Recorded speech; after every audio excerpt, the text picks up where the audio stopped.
Pelas informações, já estamos aqui no nosso telão e agora vai substituir por Futebol 90 chegando na sequência, porque tem muito para conversar de Flamengo, de Palmeiras e também da rodada da Copa do Brasil. Muita coisa, tá? Léo e Marra, até amanhã, às 11 da manhã a gente volta. Tchau, senhores. Com esse pessoal aqui. A gente vai agora para o nosso almoço na velocidade do Rony. Partiu o rango.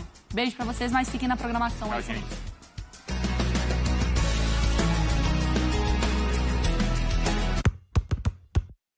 Com licença, pra botar!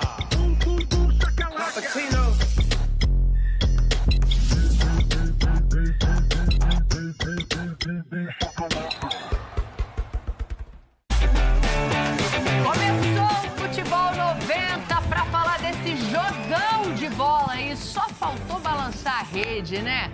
O empate foi melhor para quem, hein? Palmeiras ou Flamengo? E a gente fala também do Hugo, que fechou o gol ontem, fez uma defesa super difícil e é o goleiro do Campeonato Brasileiro, ao que tudo indica. Deve ter que chamar o Hugo. Agora a gente também vai falar de empates, hein? O empate de Juventude e São Paulo, 2-2, fora de casa, é ruim. E também tem o jogo entre Portuguesa e Corinthians. O Luan tinha que ter entrado em campo? Ah, rapaz! Futebol é caridade.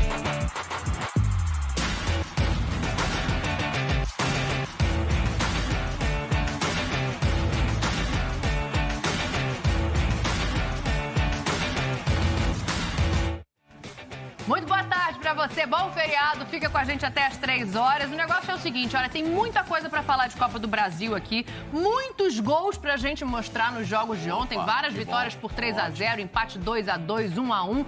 Mas a gente vai começar falando do Campeonato Brasileiro. Jogo adiantado entre Flamengo e Palmeiras. Eu quero a sua opinião. Hashtag F90BR para saber o seguinte.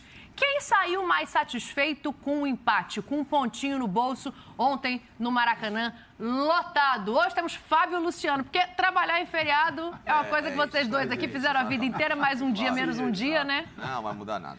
É isso, boa tarde a você, Facinca, Shermane, Zé, boa tarde a todos. Fabião. Para falar de futebol, a gente trabalha no feriado, né? Fizemos muito isso jogando também e agora comentando sobre os jogos. Você inventar falar de futebol, você podia ter ficado quieto. Podia Falei estar pra você, podia estar na praia, ter ficado né? lá em casa, Mas jogando tá... futebol, olha aí, ó. Não, mas vale a pena. E para a gente falar de um grande jogo, né, Dani? Que foi Flamengo e Palmeiras. Maracanã lotado, né? A torcida do Flamengo presente, quase 70 mil pessoas.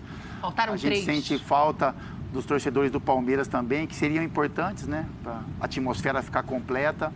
E dois times que se aproximaram muito do que a gente espera, né? Do que eles realizem no ano. O Flamengo é um time com mais intensidade, com mais competência tática e técnica no momento. Como a gente falou várias vezes aqui, os jogadores mais confortáveis, jogando nas posições que estão mais acostumados, encaixando. E o Palmeiras é uma equipe muito competitiva, né? Uma equipe muito forte, uma equipe que briga bastante também com relação ao jogo em si. Então, a gente tem bastante coisa interessante para falar sobre essa partida e outras não tão interessantes, como os jogos de Corinthians e São Paulo. Ih, rapaz, já foi, ó, na canela o capitão aqui. Vou fazer esperava um mais, né? Vou fazer Esperava um intervalo mais. pra gente começar a colocar todos esses assuntos na roda. É rapidinho, vai mandando quem saiu mais satisfeito com o empate na hashtag F90BR, que eu vou ler aqui quando voltar do intervalo. Bonito. E aí, cara, vai se vestir? É isso aí, rapaziada. Muito boa tarde pra vocês aí que já está chegando aí na live aí, pra gente acompanhar o Futebol 90 aí, já está no ar aí. Aquele intervalo rapidinho, vai lá, toma uma aguinha, vai no banheiro que já está voltando aí dos comerciais. É o primeiro comercial rapidinho aí, eu já estou saindo aqui com a minha imagem. Já você que já passou pelo chat, mandar aquele abraço aí para o Fabinho Santos. Já deu uma boa tarde aí pra galera aí. O Futebol 368 Live já chegando de like aí, ó. Meu muito obrigado aí por vocês já tá deixando um comentário aí na live, que isso ajuda muito aí a tá engajando a nossa live aí. A gente vai aí até as 15 horas, até as 3 horas da tarde aí com o Futebol 90, beleza? Já agradecendo a presença de todos vocês aí que vão participar, as pessoas também que vão ver posteriormente aí essa live aí que ela vai ficar gravada. E convidar você também a se inscrever no canal e tá deixando o seu joinha para tá ajudando a gente aí. Graças ao bom Deus aí, a gente já conseguiu chegar aos 10 mil inscritos no nosso canal aí. Isso aí a gente agradece muito a vocês aí que acompanham o nosso canal, que é nossos inscritos aí, beleza? Agradeço demais a presença de cada um de vocês aí na nossa live. Hoje aí já é a segunda live, né? Já tivemos a nossa live matinal aí, que é o Futebol 360, que começa às 9 horas da manhã. Convido você também a estar participando com a gente aí das nossas maratonas de lives aí. Beleza? E logo mais, às 18h30 aí, o ESPN FC, beleza? Conto com a presença de vocês aí, logo mais aí no ESPN FC, que começa às 18h30, beleza? Muito boa tarde para todo mundo, a galera já vai chegando aí, devagarzinho, na live, de mansinho, e o programa voltou de mansinho também. Vou sair com a minha imagem aqui. Xingando a gente porque a gente falou que o Flamengo ia ganhar ontem, menos facilitando que disse que era empate. Mandaram mensagem falando da atitude do Gabigol, que deu um tapa ali que ficou feio, da arbitragem, falaram de tudo. Mas teve uma pessoa que respondeu. O Gabriel Melo fala assim: quem saiu satisfeito com o empate de ontem? O galão da massa. Faz sentido o que o Gabriel tá falando aqui, hein, Facinho? Eu vou aplaudi-lo, foi bem. Tudo bem. Ótima tarde a todos aí, Fabião, Zé, Sormani, chefe Dani hoje. Muito legal o menu hoje. Qual que vai ser pré-viagem? Você não entende nada de moda, meu vestido é fashion. Tá bonito. Gostei do nosso menu hoje, aquele restaurante francês, que é a sua cara, um restaurante francês. Fala pras pessoas que você falou que eu tô de avental. Não, eu falei, não, é um uniforme muito bonito, né? Enfim, daqueles restaurantes gourmetizados hoje, da moda, enfim. Daniela é só chique no olho. Vai-te embora, fala de Palmeiras. Daniela, é o seguinte, esse empate ficou bom pro Palmeiras. Sabe por quê? Jogar com o Flamengo no Maracanã é sempre muito complicado. O Flamengo ontem forçou o jogo, pelo menos eu vi no segundo tempo, primeiro tempo mais equilibrado. Os dois times tiveram bastante chances, né? O Palmeiras teve 2 chances claras, o Flamengo também. Segundo tempo, o Flamengo propondo um pouco mais o jogo. Mas, pelo que está no Campeonato Brasileiro, uma equipe que tinha somado apenas 1 pontinho em 2 jogos pequenos, digamos assim, né? Menores, não com essa expressão de clássico de Palmeiras e Flamengo. Jogar no Maracanã, arrancar um ponto no Flamengo no Maracanã, não deixar o Flamengo distanciar um pouquinho, caso vencesse o jogo, até pela desvantagem de pontuação. O Flamengo já com 4, Palmeiras com apenas 1. Eu acho que para essa briga de ponto na tabela, o Palmeiras deu uma seguradinha no Flamengo. Então, um ponto fora de casa no Maracanã para o Palmeiras, ótimo negócio.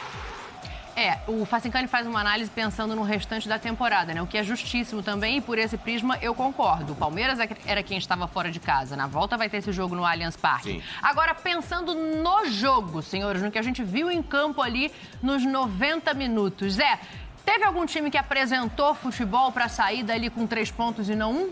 Boa tarde, Dani. Boa tarde, Grande Capita, Facinca, seu Sormani, a todos que estão nos assistindo. Eu acho que o Flamengo foi melhor. Num todo, o Flamengo foi melhor. O Flamengo pressionou, o Flamengo tentou impor a sua forma de jogar, o Palmeiras no segundo tempo abriu mão um pouco e aí voltou às suas características de recuar para tentar jogar no contra-ataque, que é válido dentro daquilo que o treinador tem na sua cabeça e que ultimamente vem dando certo. E a gente sabe que o Palmeiras tem esse tipo de comportamento em jogos grandes, né? Mas acho que num todo o Flamengo foi melhor. Nós vimos aí o posicionamento, né? O Abel depois explicou, né? Mas era bem nítido. O Danilo um pouquinho à frente da zaga para tentar sair jogando. O Zé, o Rafael para jogar entre as linhas, né? Tentando superioridade numérica no meio campo, 3 contra 2, já que o Flamengo joga apenas com dois volantes. Foi um jogo bem interessante taticamente, mas num todo o Flamengo foi melhor.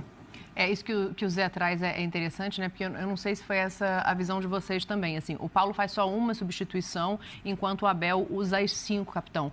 E eu fico com a sensação ali do meio para o final do segundo tempo, que para o Palmeiras faltou atacar a bola no sentido de tê-la para buscar o gol, né? Porque ele fica mais na defesa. E para o Flamengo faltou perna. Eu entendo, o Paulo parece que não quis mexer muito para não mudar a característica do time que estava ajeitado em campo. Mas ele faz só uma alteração. E aí, no final, os jogadores cansam. Sim, eu acho que assim, foi um momento, né? Algo que ele pensou com relação à partida, durante a partida também. Eu acho que o Flamengo fez um grande jogo.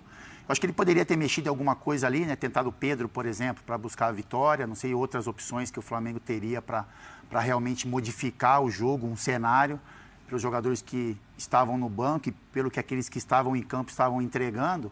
Mas aí fica essa sensação, né, Dani? De você tentar, você jogar dentro da sua casa, né, com o apoio do seu torcedor. A vitória ser importante para você, porque, né, o Flamengo sabe que vai ter que, no segundo turno, ir ao campo do Palmeiras. Então, ali a obrigação, entre aspas, de vitória era do Flamengo. Quando você não mexe no time, você fica com a sensação que algo poderia ser feito para conseguir a vitória. Mas eu não sei, eu acho que eu não imagino assim, o Flamengo fazer mudanças que propiciassem ao Flamengo conseguir a vitória. Eu acho que isso seria construído dentro do jogo. Né? Eu não vi o Flamengo cansado no final da partida, por exemplo, você falar, pô, esses caras pregaram. Ninguém pediu para sair, exatamente, né? Mais ou menos intenso, o Palmeiras, talvez. em algum momento, após as substituições, foi superior ao Flamengo. Eu vi um jogo equilibrado durante os 90 minutos. O Flamengo com um pouco mais de bola, né? Que é a forma como o Flamengo está acostumado a jogar, que a gente está acostumado a ver o Flamengo também. Eu acho que isso o Flamengo está conseguindo se reconstruir. Então, ontem foi um time que marcou um pouquinho sob pressão, foi um time que ficou com a bola, que criou algumas chances.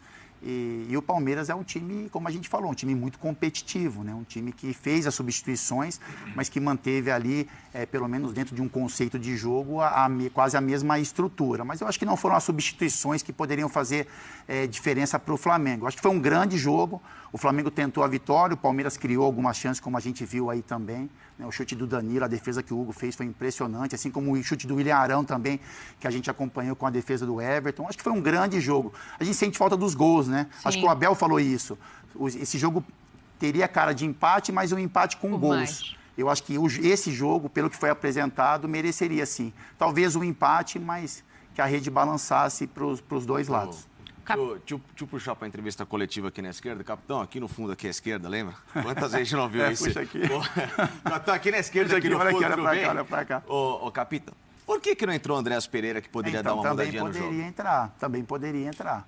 Mas aí é o que você está enxergando dentro do jogo. Teve a ver com 27 de novembro, será? Eu acho que não. Eu acho que o treinador não vai pensar isso, assim. Aí o que vai acontecer se ele entrar... Assim, o Thiago Maia fez um grande jogo. O João Gomes é um jogador que está estruturado no meio-campo do Flamengo. Né? Então, assim, é difícil você mexer. Você pode tirar mexer. O Arrascaeta para botar você tirar o Arrascaeta para colocar o André. O Thiago Maia, na minha opinião, foi um dos grandes nomes. O Thiago Maia jogou demais. Jogou demais, é isso, né, Zé? E o João Gomes é um jogador que dá força e sustentação para o meio-campo. Então, acho que o Paulo Souza viu que não tinha necessidade dessa substituição e é uma opção que ele pode ter. Até porque, né, porque assim, são jogos grandes. Se você faz às vezes você faz uma substituição, ela não encaixa em determinadas posições, que nem dá pra gente ver, e o Paulo português, né? Aquele português, Paulo Souza, português mesmo, né? Ele fala sobre os movimentos, como é que fala? Do João e do Thiago, né? Ele dá dos movimentos equíneos, sabe? Sim. Uma série de coisas que é o entrosamento, né? Sim, claro. Os caras eles já pegaram. Eu acho que ele não trocou o time, primeiro para essa questão de não tirar esse entrosamento, e depois, porque isso é fato, você tem um setor do meio-campo, eu acho que o setor do meio-campo do Flamengo é a grande sustentação para a defesa e para o ataque. Exato. Esses dois meninos, esses dois caras, né, o Thiago e o João, eles conseguem, ao mesmo tempo que eles têm a vivacidade, a intensidade de marcar, né, porque são dois caras que pegam o tempo todo, incomodam o tempo todo, eles conseguem roubar essa bola e já dar a saída de jogo. Sim. Então isso é muito bom, é muito importante. Você consegue chegar no Everton Ribeiro e falar, toma, Everton Ribeiro, a bola. A movimentação do próprio Arrascaeta. E você pega os times adversários na saída, porque o time está saindo, eles vêm, roubam essa bola e já tocam, então você meio que pega o time adversário já totalmente, vamos dizer assim, mexido, né? Porque você tem os movimentos para sair, né? Quando você recupera. Então, ele falou assim, eu vou tirar o Andréas Pereira. Como que colocar funciona? o Andrés no lugar de quem? Teve gente que pediu... Entendeu? A gente vai falar com calma ainda desses pontos, porque a gente só para dar uma boa tarde pro Sormani aqui também, claro. Porque tem o seguinte, o Andrés, o Pedro, tem jogadores que foram citados. O Paulo vai explicar já, o Abel também, quero ouvir os treinadores, mas antes, Fábio Sormani... Boa tarde, Dani. Você estava ocupado na hora deste jogo, que eu sei, mas tenho certeza que depois você parou e foi olhar o que aconteceu nesse Flamengo e Palmeiras. Hoje às 7h10 da manhã para assistir o VT desse jogo, entendeu? Você não viu na sequência? Porque eu assisti o jogo do Santos ontem, depois eu vi o Chicago ganhar do Milwaukee em Milwaukee, empatando a série 1-1. E um espetáculo de jogo, grande atuação do DeMar DeRozan. E depois hoje acordei às 7h10 para assistir o VT, assisti 2 vezes. 2 vezes? O jogo do Palmeiras, 2 vezes, Palmeiras e Flamengo. Eu assisti. Cada um foi melhor em uma vez que você assistiu ou não? Não, eu cheguei à mesma conclusão nas duas vezes. O Flamengo foi melhor. Sim. O Flamengo foi melhor. Entendeu? E senti muito o fato de o Palmeiras... Não, eu não sei se eu falei boa tarde pros companheiros. Falou. O senhor fica tranquilo, senhor. Pro fã de esporte também. Pra Dani já mandei um beijo. E o problema é que o Abel não pode ver um time grande pela frente jogando fora de casa, que ele joga feito time pequeno, né? Esse é o grande problema, né? Quando ele joga em casa, ele joga feito time grande. Quando ele joga fora de casa, ele é muito cheio de cautela, né? Ele é muito cheio de cautela. O primeiro tempo foi bom. O segundo tempo, o Palmeiras deu 3 chutes a gol, é muito pouco. É muito pouco para quem tem um elenco que tem, para quem desfruta do status de hoje ser o melhor time do Brasil. O melhor time do Brasil não pode jogar fora de casa, independente do adversário, e no segundo tempo dar 3 chutes em gol. Não pode. Não pode. Tem que propor o jogo também, tem que saber... Você não precisa propor o jogo. Não precisa propor o jogo. Vou te retirar isso que eu falei. Você precisa saber atacar. A sua maneira. Vou jogar atrás, mas eu vou agredir. Agora, só jogar atrás, quando você tem a posse de bola, você não sabe direito o que fazer com ela, que foi mais ou menos o que aconteceu com o Palmeiras no segundo tempo, 3 chutes a gol, é muito pouco, gente. 3 chutes a gol pro Palmeiras. Você pega um time mais fraco, 3 chutes a gol, jogando no Rio com o Flamengo, num tempo, você até entende. Mas não pro Palmeiras. Não, Palmeiras. É o que eu falo, você entendeu? O Abel, tem hora que ele tem lampejos de que está gostando do jogo ofensivo. Estou gostando de fazer gols. 8 gols no time na Libertadores, 4 no outro, 4 não sei o que lá, em 3 jogos fez 16 gols. Pá, que maravilha, mais de 5 gols por jogo de média. Pô, está nascendo um novo Abel Ferreira. Mas aí deu uma recaída dessa, né? O jogo poderia ter tido gols, poderia ter sido mais vistoso no segundo tempo, se o Abel não pensasse do jeito que ele pensa. E eu não estou dizendo que ele está errado, hein? Estou dizendo só que eu não concordo. Que é já o costume dele, né? É o costume dele. Ele vai para a segurança assim. dele. Exatamente. Ele vai lá e vai pra... Eu só acho isso, que se ele fosse técnico, por exemplo, do Santos, faria todo sentido. O Santos não tem time para jogar de igual para igual com ninguém. Com ninguém. Agora o Palmeiras tem. E a gente espera, por exemplo, o Flamengo quando vem jogar em São Paulo, no Allianz, contra o Palmeiras, ele joga de igual para igual. Ele vai para cima. Ele parte, vai, ganha, já meteu 3-0 aqui, entendeu? É esse futebol que eu gosto. Você, palmeirense, que gosta disso, eu não tô criticando você, não. Eu só tô apenas dizendo que eu não gosto, entendeu? E que esse jogo poderia ter tido gols, fosse um pouquinho melhor, se o Palmeiras fosse um pouco mais audacioso. Porque ao ser audacioso, você deixa espaço para o adversário. É um risco que você corre. Você entendeu? O Abel não... Exatamente. Aí sai gol, aí você vai pra frente, você faz o seu. Aí vem o outro e faz também. Então, o jogo fica bonito. O jogo fica bonito. Na entrevista... Vamos ouvir? Vamos. Vou deixar todo mundo falar, depois dos treinadores. Primeiro, Paulo Souza e Abel Ferreira aqui no F90. É um jogo que nós sabíamos perfeitamente que ia ser exatamente assim.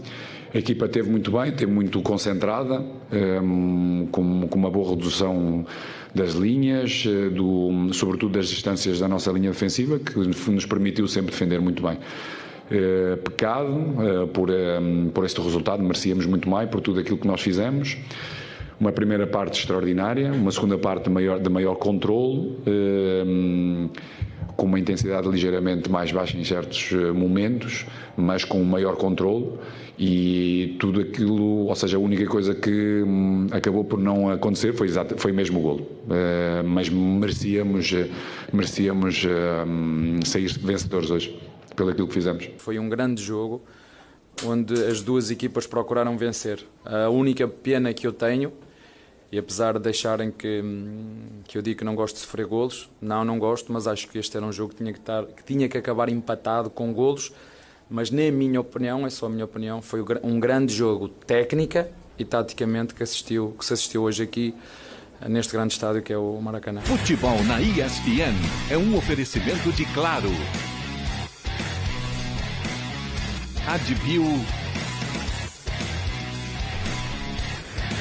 e Motorola. Só para pra gente dar uma passada aí em números, né? A gente separou o primeiro e segundo tempos dessa partida. A gente olha ali a posse de bola. No primeiro tempo ela foi mais parelha, no segundo tempo aumenta um pouquinho pro Flamengo. Chutes, e aí eu quero fazer só uma ressalva aqui. Chutes no alvo, nenhum do Flamengo no primeiro tempo, 2 do Palmeiras no primeiro tempo. Eu considero bola na trave segundo. Então, era exatamente isso que eu ia falar. A bola do Arrascaeta na trave tem que entrar como chute no alvo. Exatamente. A gente não pode entrar. A gente não pode entrar nesses conceitos desses sites que fazem isso. Tá cheio de... Os sites não consideram. Eles consideram que chutou a bola, pegou na trave, gente. Eles consideram finalização um chute bloqueado. Eu também não acho. Eu acho que direto ao gol. Esse critério que esses sites... Eu não vou nominar sites aqui, mas eu não concordo. Um monte de estatística que aparece aí.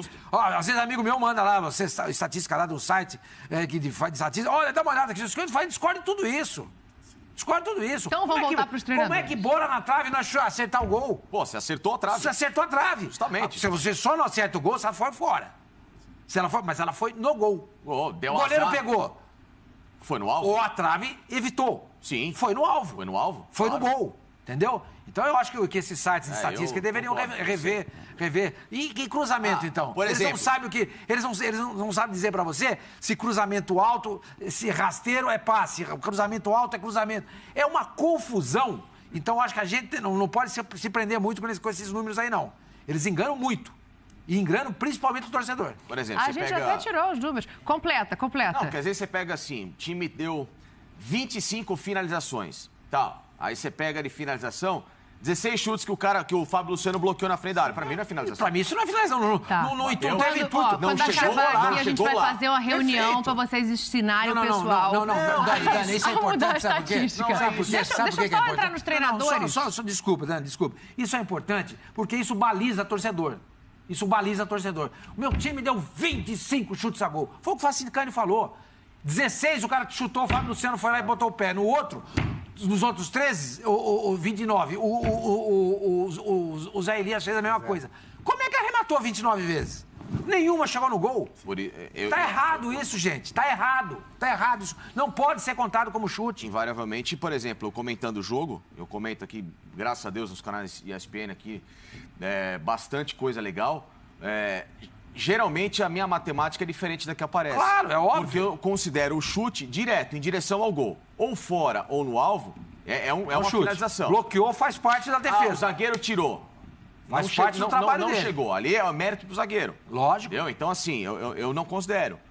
Eu prefiro outro tipo de análise. Eu vou mais cru, direto e reto em relação à simplicidade do futebol. A gente pode considerar, então, o que os treinadores falaram para voltar aqui para o debate de Flamengo e Palmeiras? Pode. Tá, obrigado. Esse tá entusiasmando a gente. Pode. Ô, Zé Elias, você queria falar, antes deles falarem ali, você ia citar um ponto da entrevista. Eu quero saber o que você tem para dizer. Se essa pergunta que está aqui é boa, qual dos dois analisou de forma mais realista o que aconteceu em campo? Cada um puxou para o seu lado, né? É natural, lógico. Cada um puxa para o seu lado. O Paulo puxou para o Flamengo, o Abel puxou para o lado dele. Eu ia ressaltar em relação ao Abel as anotações, vamos dizer assim, né? Porque ele falou sobre o posicionamento do Veiga, posicionamento do Danilo, posicionamento do Zé Rafael, justamente para tentar anular os pontos fortes da equipe do Flamengo, que ele sabia que o Arão iria vir para o jogo, né, que o Felipe Luiz ia sair para o lado esquerdo, então o que ele fez, ele arrastou um pouquinho mais o Veiga para dar o primeiro combate. São coisas interessantes, e aí é o que o seu Sormani está falando, e é o que nós sabemos aqui em relação ao Abel, porque ele já deu essas demonstrações, né? Ele não parte, a maioria não vou dizer que são todas, mas a base dele é o seguinte: primeiro eu vou me defender, para depois, dentro da minha defesa, procurar o ataque. Né? E não é assim, eu vou atacar primeiro para depois tentar, com o ataque, tirar essa força do Flamengo.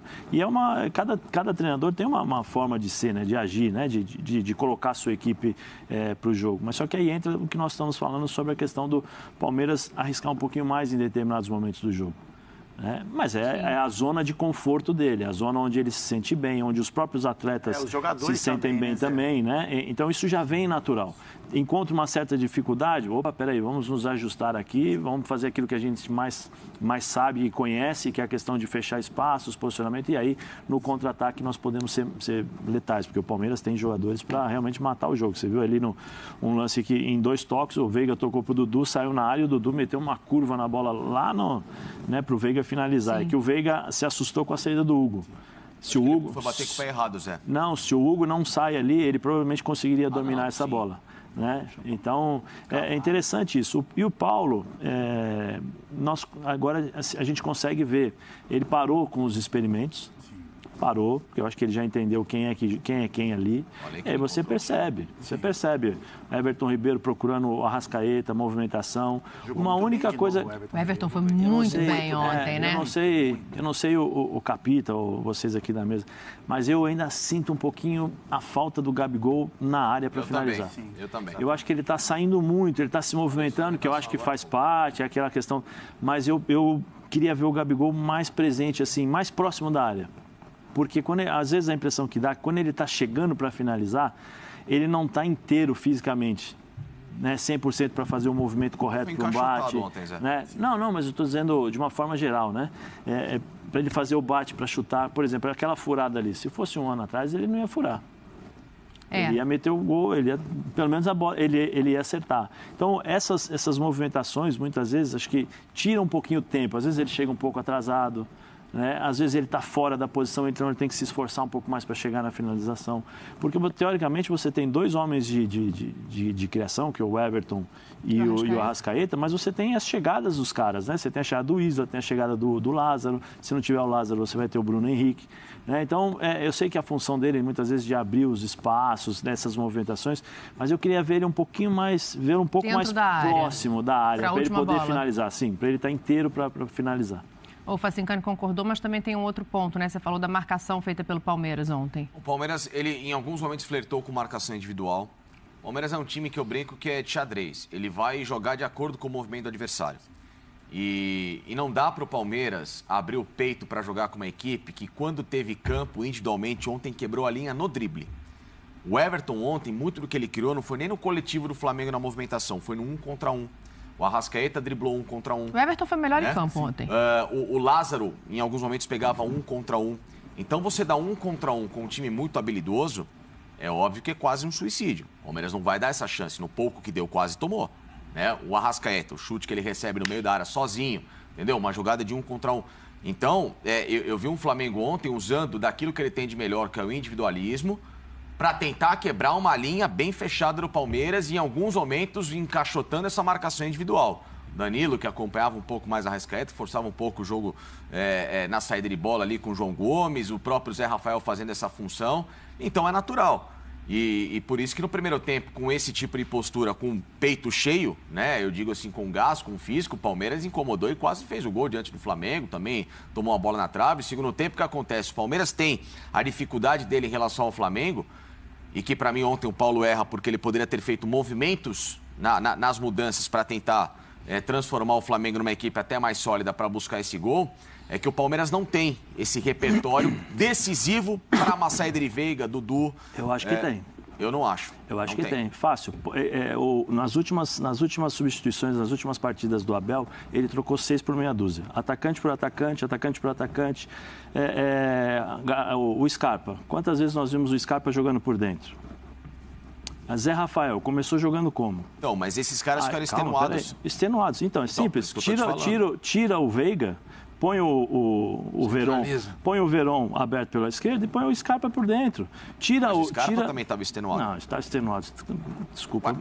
Pô, mas extenuado em abril? Poxa, sério, mas é o ritmo do jogo, Zé. Não, assim como o Flamengo também cansou. Eu respeito sua opinião. Tá bom, é a minha opinião. Tá bom. A sua opinião eu respeito numa boa, mas a minha opinião, se o jogador está cansado em abril... Desculpa, cansado em abril. E não é que esses times veio jogando sempre. A única coisa que dá para ponderar é que teve o Mundial, teve ali uma sequência que pesa. Nem isso, Dani. Nem isso. Nem isso. Nenhum treinador vai fazer a preparação só para jogar 3 partidas do Mundial. Não, ele faz uma e a preparação Supercopa. focando num torneio desse, não, óbvio que não, faz. Facinca, é o principal torneio da temporada. Você vai entrar na preparação. Por favor, não é por favor. Não, isso aí não. Isso aí não. É só você conversar com pessoas lá. Tá bom, saber. Então tá. Eu vou jogar fora tudo aquilo que eu aprendi, que eu vivi, porque eu vou conversar com o pessoal do Palmeiras e vou falar para eles, não, o que vocês têm? Não, claro que não. Cada time trabalha de uma forma. Não, mas não dá para dizer. Começar a temporada forte pro Mundial. Não dá para dizer. Ele adiantou a preparação dele. Adiantar a preparação é uma coisa. Dizer quem abriu tá cansado. Não é cansado, é um ritmo de jogo de partida de quarta domingo. Todo mundo cansa. Ainda mais uma equipe que está jogando uma rotação alta. O Palmeiras jogou com outros times, com outras equipes. Ritmo diferente. O jogo contra o Flamengo é um outro ritmo. É outro ritmo. Você não vai jogar com o Flamengo no mesmo ritmo que você joga com o São Bernardo. É verdade, é verdade. Você está certo e eu estou errado. Você quer que fale isso? Não Você quer que eu fale isso? Então deixa eu dar a minha opinião. Por favor, Zé, então deixa eu dar a minha opinião. Dá a sua opinião, fica à vontade. Eu não estou falando nada, eu só estou falando, discordando de você, que eu acho que não dá para dizer que em abril os jogadores estão cansados. Não dá. Se for assim, então, quando chegar novembro, tem que fazer o quê? Tem que levar de ambulância pro jogo? Desculpa. Não dá. Em abril não dá para dizer que está cansado por uma sequência de 3 jogos. Você não teria tirado o Scarpa, então, é isso? Não, o que eu estou falando é que assim, você tem opções para fazer essas mudanças. Se o Veiga está jogando há 5 jogos, peraí, 5 jogos, estou vendo que o jogador está cansado. Beleza, quem eu tenho no banco? Menino. Pô, eu tenho o Gabriel Menino no banco, não tenho? Então eu fecho com o Gabriel Menino, Danilo e ponho o Zé Rafael na frente. Ou o Zé Rafael não jogava nessa posição? Não, mas o Zé Rafael não está mais acostumado. Tá bom, então põe o Gabriel Verón aberto pelo lado onde joga o Scarpa, põe o Scarpa por dentro, beleza, eu vou descansar o time. Você pode fazer determinadas opções, mas só que ele está jogando dentro daquilo que ele está acostumado e confortável para os jogadores. Agora, não dá para dizer que em abril os caras estão cansados. Eu particularmente, não acredito nisso. Não dá. Quando a gente olha a entrevista coletiva dos 2 treinadores, você percebe uma satisfação, né, no que eles viram. Eu acho que isso é real, assim. O Flamengo tem uma forma de jogar, está encontrando uma forma, né, e o Paulo Souza olha para o campo e ele, no jogo de ontem, e ele fala, me agrada isso que eu estou vendo. Né? Como a gente falou, ele testou, ele mudou jogadores de posição, mas os 2 últimos jogos do Flamengo, ali, o jogo da Libertadores e o jogo contra o São Paulo, então o Paulo já olha e fala, bom, isso me agrada. E o Palmeiras é uma grande equipe, e o Abel do mesmo jeito. Então o Abel, ele olha para o jogo de ontem, por mais que a gente fale que o Palmeiras no segundo tempo ele recuou um pouco, é uma questão automática também, esse time, além do treinador pensar dessa forma, os jogadores também, quando eles têm uma dificuldade no jogo, quando a gente fala, esse time joga no automático, é para frente e para trás. É onde eles têm mais segurança. Então, assim, a gente olha para o Flamengo e fala, o Flamengo é um time que em uma época jogava no automático para frente. Eles se sentiam confortáveis com aquilo. O Palmeiras é da mesma forma. O Palmeiras, ele tem, em algum momento do jogo, tem uma dificuldade. Por mais que o treinador peça, os jogadores também têm esse automático de darem um passinho atrás, porque eles se sentem confortáveis a partir daquele momento. E ontem era um jogo, entendo que o Facinca fala e o Zé, mas era um jogo de difícil movimentação de peças, porque parecia que os treinadores olhavam e estava encaixado. Então o Flamengo, dentro do jogo do Flamengo, parecia que em algum momento ia fazer o gol. E o Palmeiras também, mesmo numa forma um pouco mais defensiva, talvez em um contra-ataque, buscaria uma chance para ganhar o jogo de 1-0. Então foi o que o Zé falou no início da partida. Você olha, então as peças estão encaixadas, tem jogo que é difícil você mexer, porque uma ou 2 peças que você pode pensar em mexer para te trazer a vitória, você desequilibra o seu time e você acaba perdendo o jogo. Então, acho que fica a sensação das entrevistas nisso. Cada um enxerga um jogo de uma forma e tem elencos diferentes. Então, e são propostas de jogo diferentes. Propostas diferentes, e por isso que é tão legal. Então, assim, eu acho que dentro da proposta do Flamengo, o Flamengo fez um bom jogo.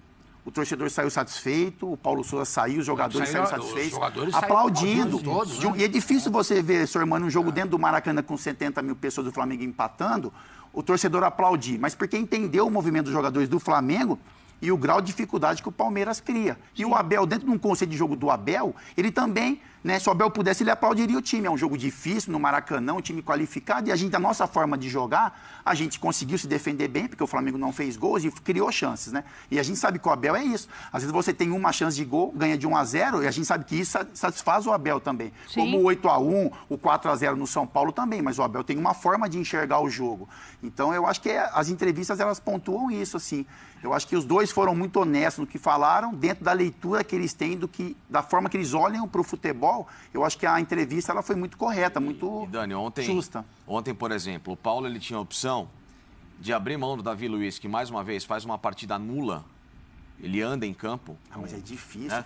Mas ele faria o quê? Você faz o seguinte, Fabião, você volta para uma linha de 4, porque você vai ter o Felipe Luiz, então, com o Arão? O Arão, você pode transformar em zagueiro, você pode... Então, esse é um movimento arriscado. Como é que você montaria a zaga? Dá para você fazer o Isla, Arão, Felipe Luiz, quem seria o companheiro dele?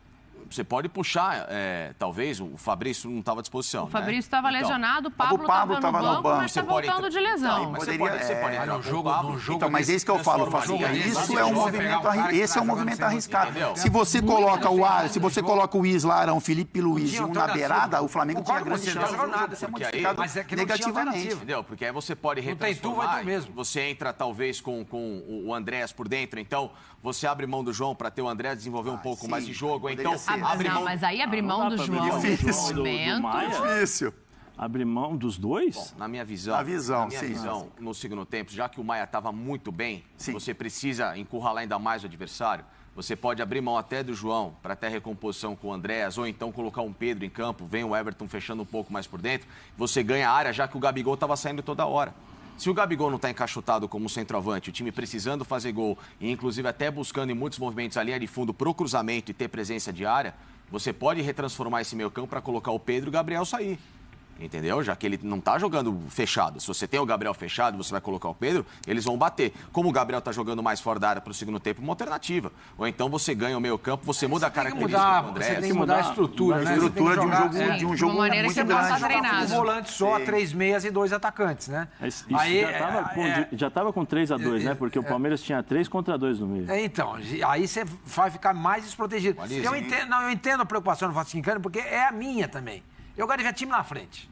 Eu gosto de ver time jogando lá na frente. Como eu falei, vai pra frente. Qual é o risco do contra-ataque? Corre, mas a chance de você fazer gol é muito grande. É muito time que é avassalador na frente, que espreme o adversário, que cria uma situação claustrofóbica pro oponente. Eu gosto de time assim. Ah, mas deixou espaço na defesa. Paciência, vamos correr esse risco. Mas o futebol que eu quero é esse aqui.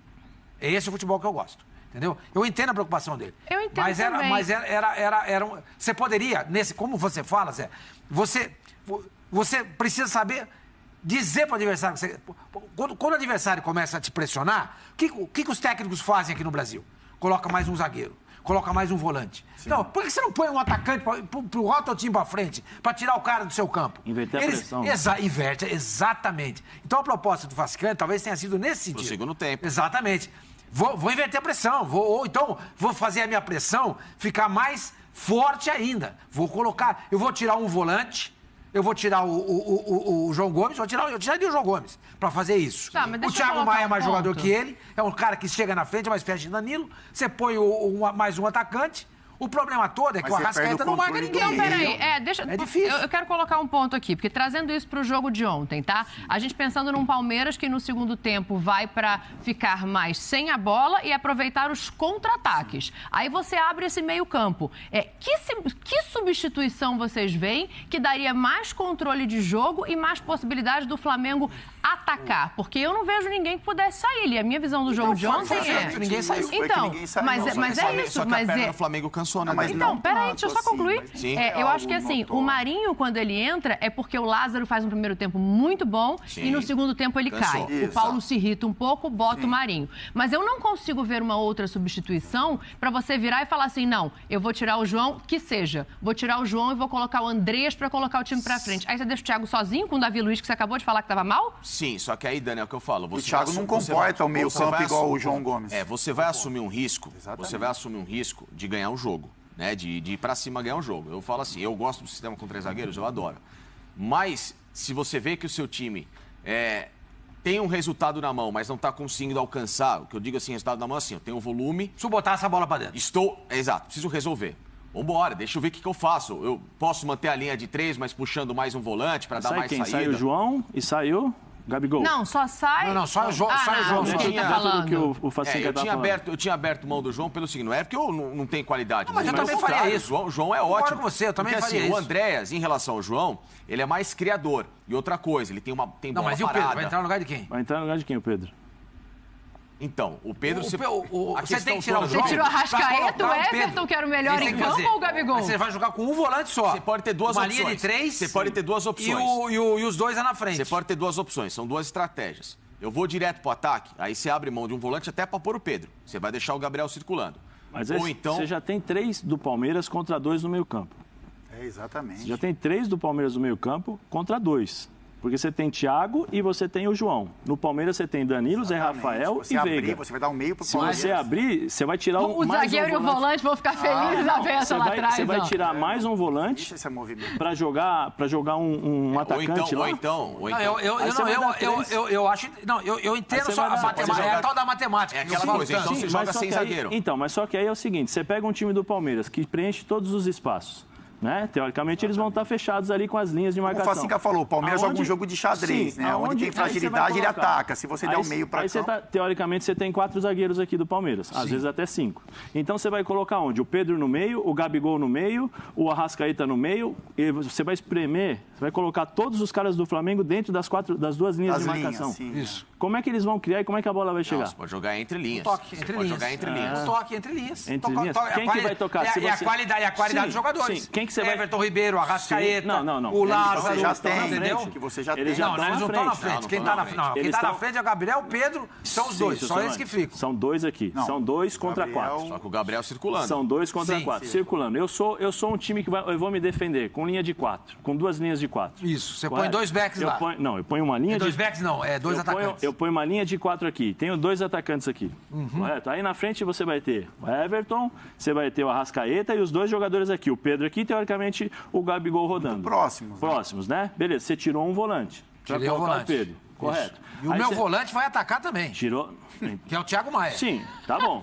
Que é uma espécie de Danilo. Sim, tudo bem. Então você tem... Eu quero o time lá na frente. Sim, tudo bem. Aí você tem os 4 aqui. Aí o Palmeiras rouba a bola. Você tem 2 aqui. Aí os caras estão... O Palmeiras está fechado aqui, pronto para o contra-ataque. 3 contra 2, né? Isso. Aí você tira um volante e o teu volante ataca. Isso. Aí você vai deixar os 2 caras do Palmeiras aqui de lado de campo, o Veiga e mais um cara ali na frente, tranquilos para o contra-ataque, para fazer o contra-ataque e jogar contra os zagueiros. Ué, mas o meu jogador não volta, é isso? Não, ele perde a bola e fica parado olhando o outro contra-atacar? Não, eu estou dizendo para o senhor o seguinte, que nesse caso, com 2 linhas de 4 para fazer a marcação, quem vai fazer essa bola jogar entre linhas? Os próprios jogadores são ali, ué. Então o Everton Ribeiro, o Arrascaeta, eles vão ter que sair dessa linha e ir lá buscar a bola dos pés dos volantes para poder jogar. Não, dos volantes não. Um volante só que vai entregar a bola para eles. O senhor falou que o atacante, que o volante vai atacar também. Não, é um volante só. Mas o Everton ontem buscou muito... Mas é o Thiago Maia. É o Thiago Maia. E você falou um negócio do contra-ataque. Você falou um negócio do contra-ataque, você perdeu a bola, amigo, é transição, você tem que voltar. Sim, mas aí você tá não observando uma das principais características do Palmeiras, que é justamente a velocidade. Eu sei, mas eu tô entendendo você. A gente aqui no Brasil, só pensa nisso. Contra-ataque, não posso dar contra-ataque. Ninguém pensa em abafar. Características de jogo entre casar Palmeiras e Flamengo. Eu colocaria... Se nós colocássemos Flamengo e São Paulo, essa tática poderia dar muito certo. Sem nenhum problema. Agora, Palmeiras e Flamengo... Eu tô entendendo o que você está falando. O Palmeiras tem essa característica. Você tem que fazer o seu jogo, se encaixar, não. O seu jogo tem que ser superior a essa característica. Porque se encaixar, você tem que ter mais não sei o que pode acontecer. Então, o Flamengo, alguns jogos, jogou com 6 jogadores de frente. Você tem que ter mais jogador lá na frente. Porque mas o Flamengo, o Paulo Souza já fez esse movimento em alguns jogos. Abre o jogo. Você quer ver uma situação? Quem que ontem estava buscando o jogo pra caramba, até junto com o João? O Everton. Não, mas ele tava... O Everton saiu pra caramba. Ele se deslocou o jogo todo. Então, você até pode ter essa possibilidade com o Everton saindo dessa linha porque o Palmeiras, em muitos momentos, estava marcando individual. Então, o que acontece? Alguém estava geralmente acompanhando o Everton. Era, às vezes, o Zé Rafael que estava saindo em cima dele. Né? Ele e o Danilo estavam se revezando, Arrascaeta e Everton. Então, você pode abrir mão de um João para ter o Everton puxando esse jogo para atrair mais essa marcação e você quebrar essa linha. Eu acho que o Andreas Pereira, só para resumir, eu acho que se o Andreas Pereira entrasse, nesse meio campo, no lugar do João Gomes e do Thiago Maia, não ia mudar nada. Exatamente, concordo com você. Não ia mudar, porque o Flamengo ia perder essa força de consistência. Aí sim. Fabião, você pega, vamos retornar no tempo. Atlético de Madrid e Barcelona. O Atlético de Madrid é um time que jogava no 5-4-1. Sim. Quantos volantes tinha o Barcelona em campo? Sim. Busquets. Sim. Ué, mas não foi contra esse Atlético de Madrid agora que o City jogou fechado? Não, pera um pouquinho. Estou voltando à época do Barcelona e Atlético de Madrid. O Barcelona tinha um volante, mas o volume de jogo dele, com Messi, Xavi... mas ele tem o Messi, tem o Xavi, tem o Iniesta... Não, isso é questão de posicionamento. E claro que a qualidade do Messi quebrava essas linhas. Claro. Sim. Agora, o Flamengo tem qualidade para isso. Mas o Everton Ribeiro pode fazer isso. Mas você, o Arrascaeta pode fazer isso. Mas você não mexendo nas peças... Um volante com um time que jogava numa linha de 5, outra de 4, compactava e ganhava. Mas o Flamengo poderia fazer. Porque o volante do Flamengo é o João Gomes. O Thiago Maia é um camisa 8. O Thiago Maia, a gente pode se cobrar do Thiago Maia um pouco essa chegada à frente. E ele te dá porque isso. O Thiago Maia, ele funciona até mais do que o Andrés no momento. Se você quer soltar um pouco mais o time, você segura o João Gomes e você solta um pouco mais o Thiago Maia. Mas eu acho que essa estrutura do Flamengo, que está sendo reconstruída de uma forma que está agradando novamente o torcedor e o treinador, é porque o Flamengo... Essa estrutura de meio campo é que possibilita esses 4 caras de frente terem mais liberdade. E pode ser que daqui a pouco ele consiga fazer essas mudanças que a gente quer ver. É porque ele ainda está construindo um time. É um começo então, a minha compreensão dessa mudança ontem é que daria o Palmeiras tudo que a sensação que a gente tem é o Pedro. Ele vai contra-atacar e ganhar o jogo. Ele vai jogar... Eu quero só entrar nesse ponto. Fala. Não, eu acho que assim, nós estamos falando de 2 treinadores que jogam muito de acordo com o adversário. Sim. Entendeu? Muito de acordo com o adversário. Tá bom, eu vou abrir meu time e vou perder? Eu vou dar aquilo que o Palmeiras precisa?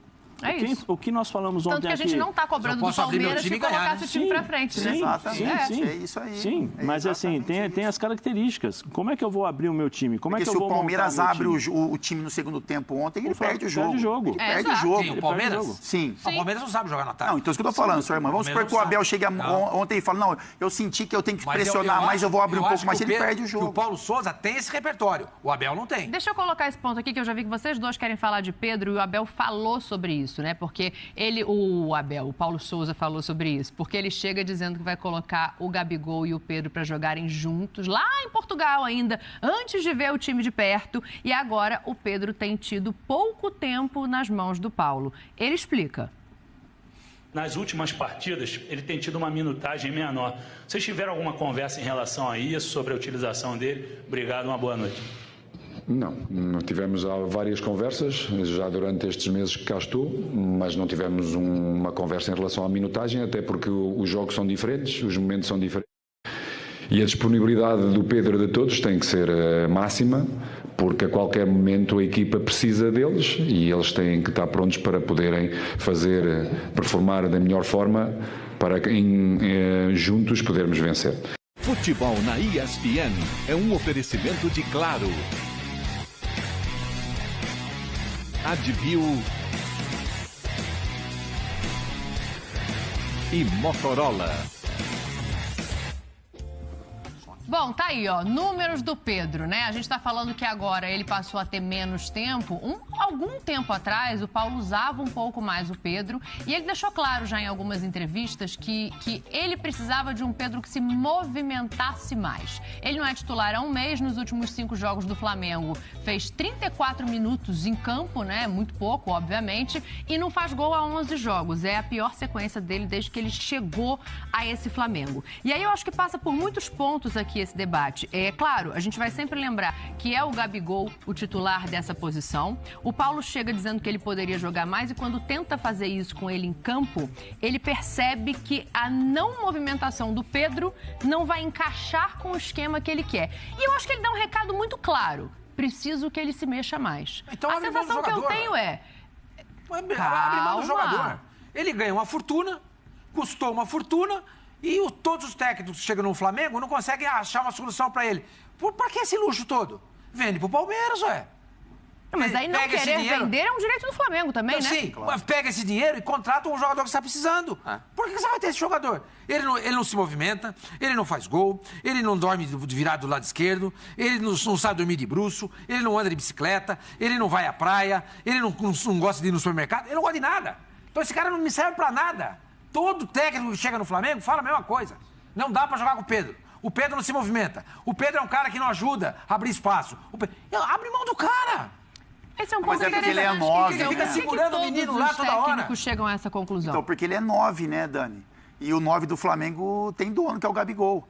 E os movimentos que os treinadores tentaram fazer foram o quê? O Pedro é 9, referência. Se você não tivesse o Gabigol, eu acho que o Pedro ia fazer gols assim também, não no nível de Gabigol, mas ele ia fazer gol, com um mecanismo para ele, né? Se você ter Everton Ribeiro, Bruno Henrique, Arrascaeta por trás e o Pedro centralizado.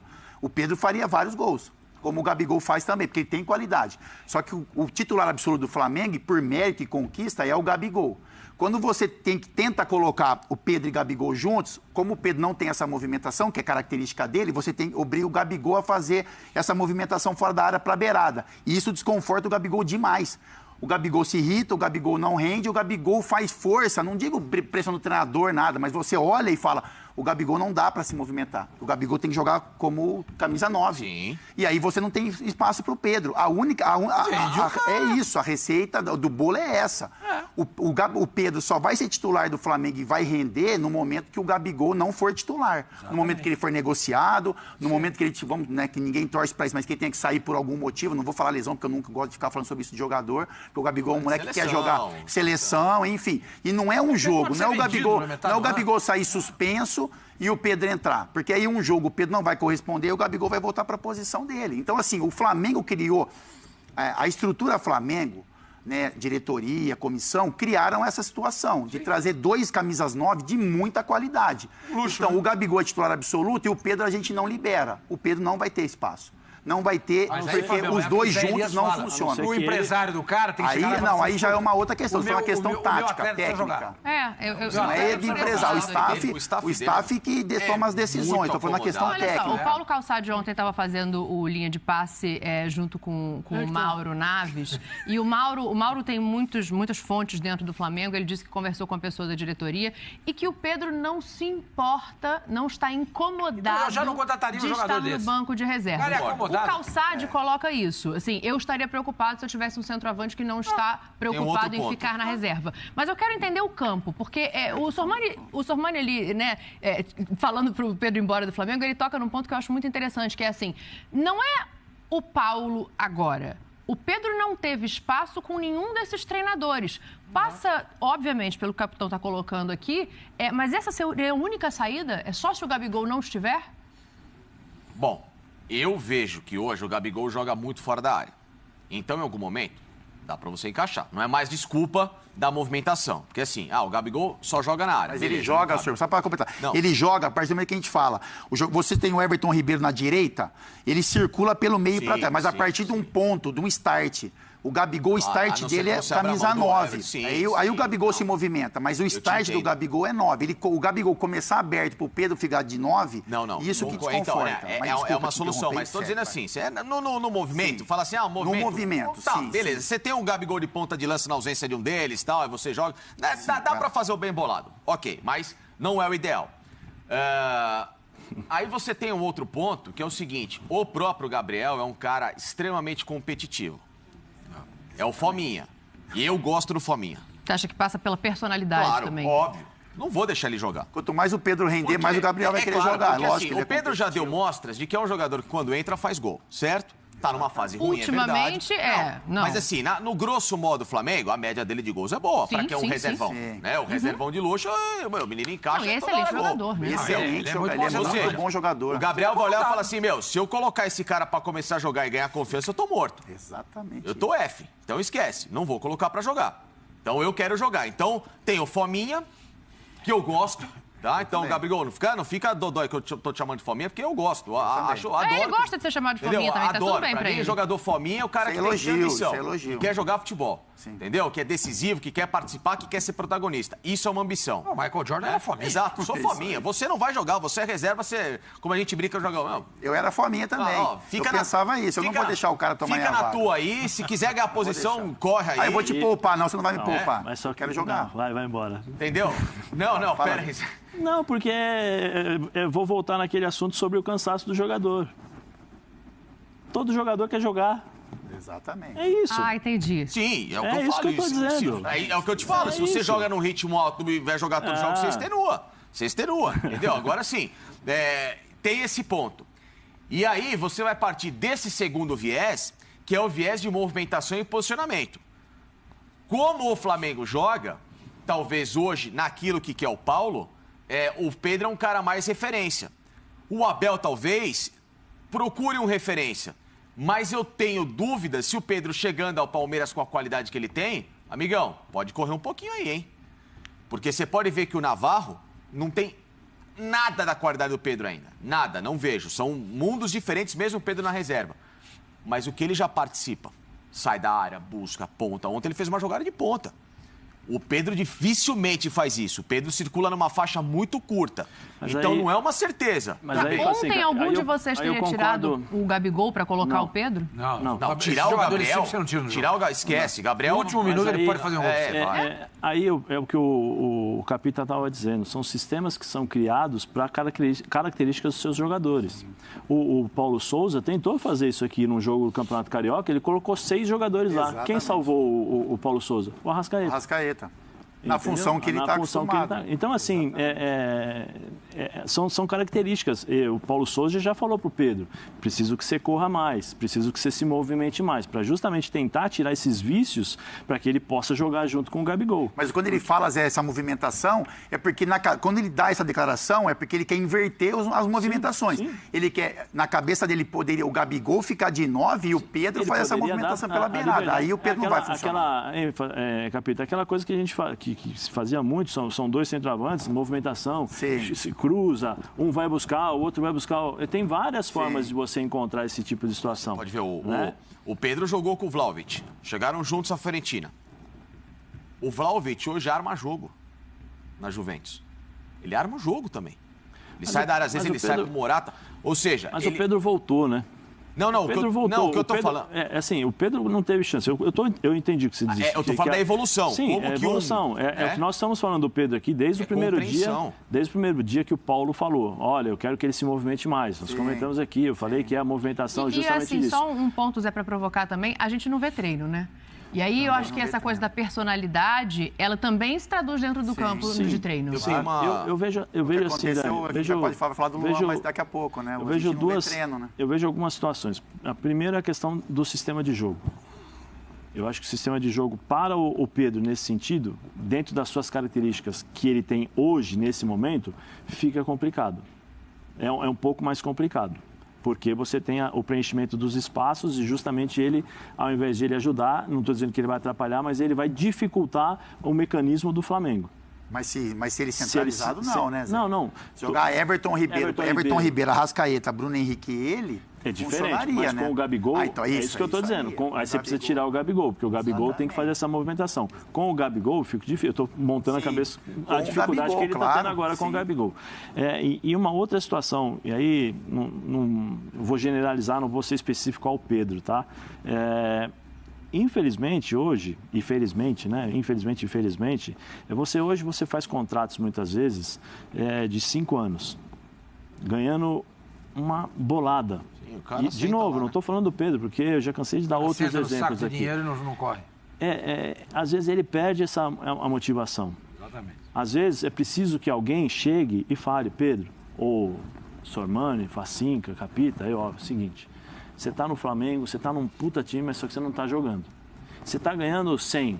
Se você sair daqui e fizer mais do que você pode fazer, ou fazer o que você estava fazendo antes, o 100 pode se tornar 200. Claro. Os 200 pode ser contrato. É financeira também. Porque ele tem contratos, assim, a gente cobra do Pedro, mas o Pedro, assim, ele tem um contrato em vigência. Se ele faz força para sair e ele não sai, ele se queima com a torcida gigantesca. Ele não precisa fazer isso. Ele está na dele, eu tenho um contrato buscando meu espaço. Eu concordo, Facinca, no capítulo, eu concordo com você, mas não é o trabalho dele fazer isso. O trabalho dele é do staff, que cobra lá os... Mas é que a gente fica apertando o Pedro, o Pedro é fraco, o Pedro é isso, ele tem contrato. Não sei quanto... Imagina ele chega lá, ele chega pro Marcos Braz ou pro presidente, e o presidente fala, Pedro, esquece, cara. Vai treinar, porque você não vai sair daqui até seu contrato acabar. Ele não pode se envolver nisso. Ele tem um contrato, ele é profissional. Mas aí eu acho... Aí eu penso que nem o Zé. Mas ele tem contrato, Sormani. Mas aí chega lá, pressiona. Não, mas pressiona, mas o Flamengo não cabe pressão. O Flamengo não cabe. Não quer sair, sai. Não, eu não, assim, eu acho assim, o jogador sai em comum acordo. Eu acho que já chegou o recado pro Pedro, assim, pode ser que isso mude amanhã, por exemplo. mas as negociações que a gente escutou antes, os movimentos que foram feitos, o Marcos Braz chega e fala, Pedro, esquece, ou paga multa ou não sai. O jogador não pode se envolver, porque se ele fala, eu quero sair, eu estou jogando, o ambiente fica terrível para ele, terrível. Mas eu acho que ele não precisa virar público. Então, aí estou falando do atleta, entendeu? Mas mesmo o atleta, eu acho que ele pode. Mas essa conversa já teve, mas os caras não liberam ele. Chama o Paulo, chama o Marcos Braz. A informação não libera. É porque não libera, senhor, porque assim, o Palmeiras não vai liberar, porque o Flamengo é um rival do Palmeiras. Mas é a proposta que chega, é o clube que tem interesse. Mas aí é questão do staff de trabalhar. O Palmeiras não... O Flamengo vai dificultar ao máximo. Chamar o staff e falar o seguinte, o próprio Pedro falou assim, eu quero jogar. Sim. Trabalha aí, vai buscar um time, vai fazer isso, fazer aquilo, chama o Marcos Braz e fala, Marcos, vem cá, se chegar uma oferta, eu quero sair, porque eu tenho que ver a minha vida também. Eu quero jogar, Exato, entendeu? exatamente. Eu acho que isso é possível você fazer. Agora, o problema é o seguinte, né, Capita? A questão que já foi dito a ele que para ele jogar, ele precisa mudar uma característica que é muito particular dele, que é de movimentação, né? Acho que esse é o ponto. Por isso nossa época era boa, Zé. Sabe por quê? Porque nessa época a gente fazia contrato de um ano. Dani, desculpa. Sabe qual foi o grande erro nessa história? O Pedro tem do Flamengo. Eu tenho dois Deixa o Facicani fechar esse assunto pra gente falar ainda aqui de Flamengo e Palmeiras, um outro tópico, que ainda tem que passar por Copa do Brasil, tem um monte de gol, mas fecha aí, rapidinho. Até informação, eu tava conversando com o Vinícius Ribeiro agora do nosso site lá, que de Flamengo, isso é uma sumidade. E eu falei, por quê?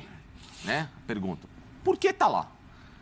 Ele falou, porque o staff do Pedro e o próprio Pedro entendem que o Flamengo tê-lo salvo da Fiorentina, pagando 14 milhões, tal, daquela situação toda, ele tem muita gratidão ao que o clube fez, pelo espaço dado, tal.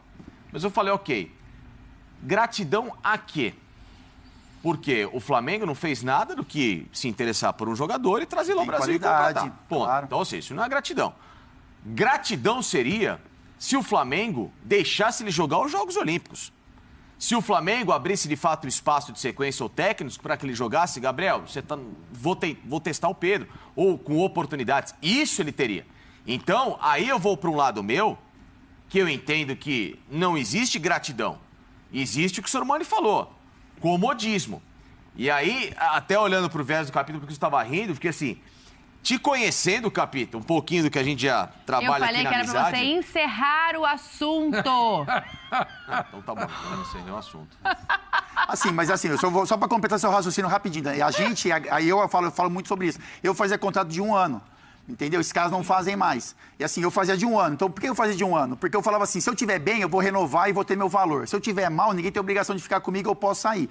Esses contratos longos, né, eles defendem o jogador, protegem o clube em algum momento para você ter uma segurança do atleta, mas ele tem contrato, Dani. Sim. Ele tem contrato. Claro. E o Flamengo já falou que o Pedro só sai pagando a multa total. Então, aí o jogador... Eu querendo ver como é que o Pedro vai jogar no Flamengo, vocês ficam mandando o Pedro embora do Flamengo. Vou falar um negócio. Eu também queria muito Já que você falou de personalidade do Gabriel aqui, coloca aí na tela, por favor, as aspas do Gabriel, né? Ele dá uma entrevista na saída de campo. Vamos falar um pouquinho de arbitragem, porque eu acho que o jogo... Assim, eu não sou a favor de ficar pitando faltinha, não, mas o jogo ontem, ele correu muito solto até ali determinado ponto do segundo tempo. Mas aí o Gabriel dá essa declaração, ó. O juiz atrapalhou muito o jogo. Ele deu falta que não era, as coisas que não eram, ele não dava. A gente quer nível europeu de futebol, mas tem que colocar também um juiz no nível europeu. No maior jogo do Brasil, talvez colocaram um juiz que não deixava a bola rolar. Eu não sei se ele não deixava a bola rolar. Eu acho até que ele deixou em momentos que teve falta ali. Porque deveria olhar pro espelho. Porque ele bateu na Europa e voltou. Ele não tem nível europeu também. Você tá falando do árbitro? Ele devia olhar pro espelho. Ele bateu lá, ele jogou. Ele foi pra Inter de Milão, não jogou. Ele foi pro Benfica, não jogou. Então, Gabriel, você também não tem nível europeu. Não vá criticar o árbitro. Olhe pro espelho, olhe pro próprio rabo. É feio fazer isso. Se nós tivéssemos aqui jogadores de nível europeu atuando e o nosso futebol fosse um futebol vistoso, olhado pela Europa, nossa, esse está lá no Brasil, mas poderia estar aqui. Não é verdade. Então não adianta você criticar só o árbitro. Tem que criticar você também. Você foi até lá, bateu em 2 times e voltou. Você também não tem nível europeu. O que vocês acharam da arbitragem? O Paulo, né, o europeu da história, que não é quem está falando de nível europeu, ele também diz que a equipe de arbitragem não ficou à altura dos times que estavam em campo, Zé. Dentro dos padrões que nós já estamos acostumados. Não mudou muito, não. Eu acho que é tudo dentro daquilo que a gente já sabia que ia fazer, que ia acontecer. Às vezes para os critérios que são utilizados muitas vezes no primeiro tempo, no segundo não são utilizados, as faltas que no primeiro tempo ele não marca, no segundo tempo ele marca. Está tudo dentro do pacote de arbitragem brasileira. Vocês não acham que ele tentou deixar o jogo seguir, chegou uma hora que viu Dani, que... Você quer ver como é diferente? Pega a arbitragem que esses caras fazem nas eliminatórias sul-americanas e compara com as arbitragens que eles fazem aqui no Campeonato Brasileiro. Pega aí, Klaus, não, deixa correr Wilton. Um pouco mais o jogo. Sim, mas você pega a forma como eles apitam lá e como eles fazem a arbitragem aqui no Brasil. Você vai ver que é diferente. Porque as normas, as mensagens... Isso aí que está reclamando? Né? Isso não foi pênalti. As normas, as mensagens, aquilo que é passado para o árbitro quando apita aqui no Brasil é uma coisa. E quando ele apita sul-americano, né, as eliminatórias, é totalmente diferente. É assim, tá dentro do futebol brasileiro, é normal. Não foi nem bom, nem ruim, mas foi arbitragem padrão. Isso não foi pênalti. Não, lógico, ele está reclamando o quê? Disso aí que ele está reclamando? Ele diz que ele faz assim com a mãozinha, né? Tem dó, né? Pênalti foi lá em Curitiba, ontem em cima do Matos. Aquilo foi pênalti. Aquilo foi uma vergonha. Isso sim. Não, isso aí não foi nada.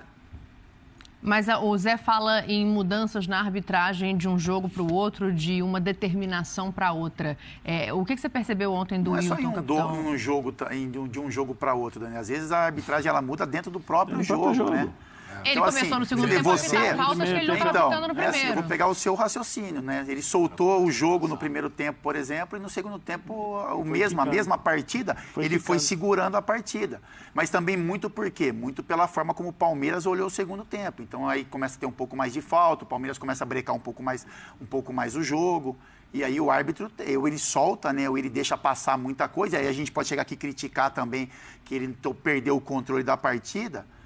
Ou ele faz o que acabou acontecendo no segundo tempo. Então, assim, o primeiro tempo que o jogo ficou muito mais solto, né, deixou passar muitas coisas, e o segundo ele acabou brecando um pouco mais. Mas aí a declaração do Gabigol é em cima do resultado que não era o esperado para ele, né? Então o Flamengo está buscando o gol e o Gabigol é isso. O Gabigol quer que a bola circule. A gente já viu vários jogos do Flamengo. O Gabigol pedindo para a bola circular, desviou o foco do jogo. Exatamente. O Wilton Pereira Sampaio, capitão do jogo, podia falar assim, pode ser que ele não tenha errado ali no pênalti. Mas o Gabriel furou a bola na entrada da meia-lua, hein, Gabriel?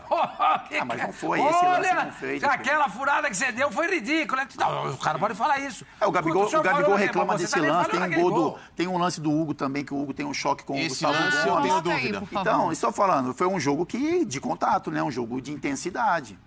Mas eu acho que o Gabigol, ele se irrita por isso. Porque ele queria que o jogo andasse mais para o Flamengo buscar a vitória. E o árbitro travou um pouquinho o jogo. E o Palmeiras também, o modo do Palmeiras jogar no segundo tempo, foi realmente um jogo mais de combate, de tentar paralisar a velocidade do Flamengo, de neutralizar. E aí faz parte do jogo. Também não foi nada. O ano passado, me ajuda aí, Marcelo. Você achou que foi?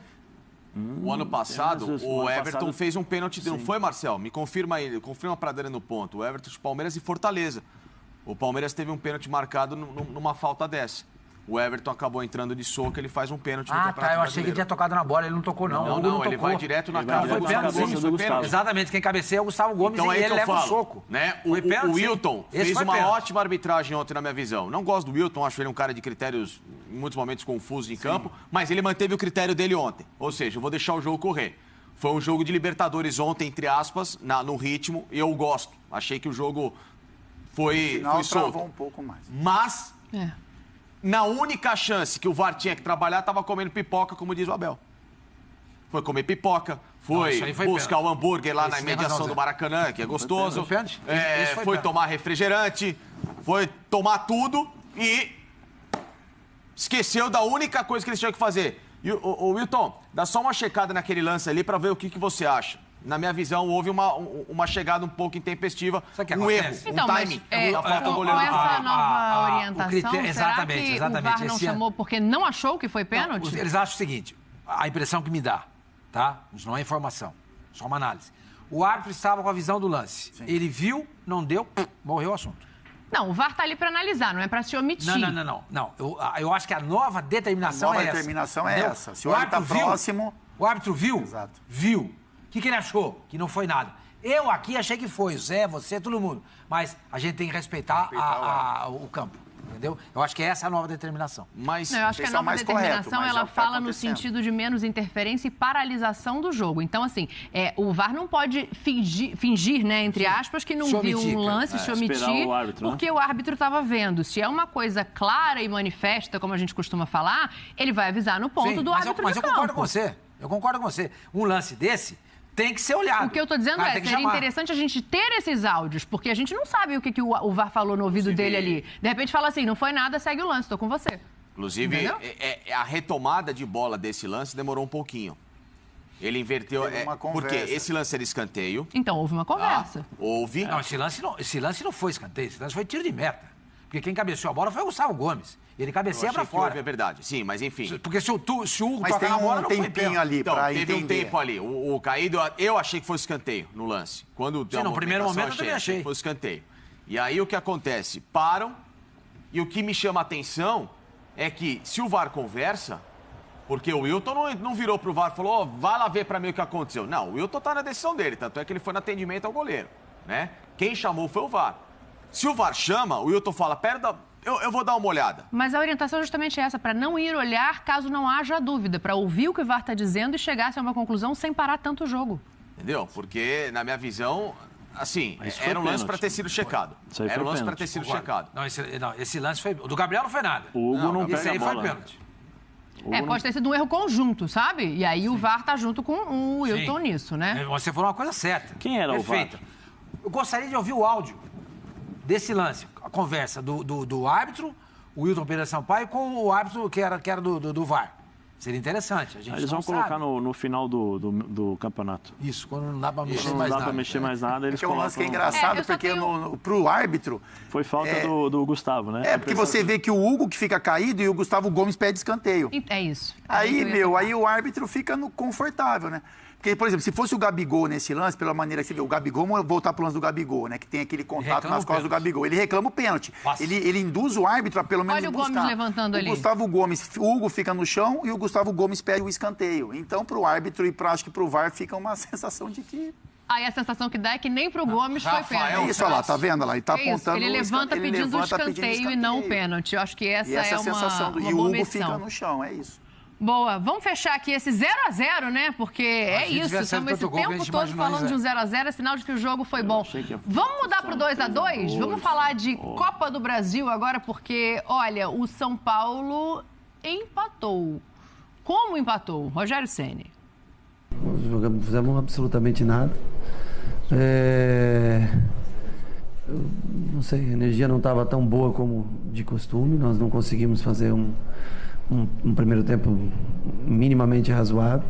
Eu entendo, por exemplo, Sara está voltando de lesão, também é um jogador que vai readquirir a forma com o passar do tempo. Eu acho que o Caleri ficou muito sozinho à frente, o Luciano vindo flutuar demais e a gente não conseguindo bola. Quando a bola era longa, nós não tínhamos um parceiro pro Caleri.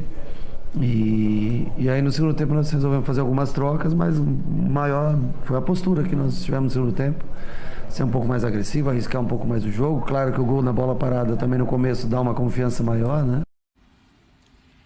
Rapaz, tudo bem, né? A gente falava aqui que Coritiba e Santos e Juventude e São Paulo eram os confrontos mais equilibrados dessa fase da Copa do Brasil. Juventude, um time de Série A, que é o que o São Paulo enfrenta. Mas eu acho que a questão, né, o que eu falei aqui antes de chamar o Rogério Facinca, não é muito o empate, é como foi esse empate. E ele fala ali no primeiro tempo, a gente não fez nada. Não, né? O São Paulo ontem teve uma partida muito abaixo daquele que ele estava jogando, fora de casa. O Juventude foi melhor, na minha visão, no jogo. A Juventude conseguiu encaixar as melhores oportunidades em cima do São Paulo e gera uma preocupação, né? Porque é o segundo jogo de nível de Campeonato Brasileiro que o São Paulo não vai bem.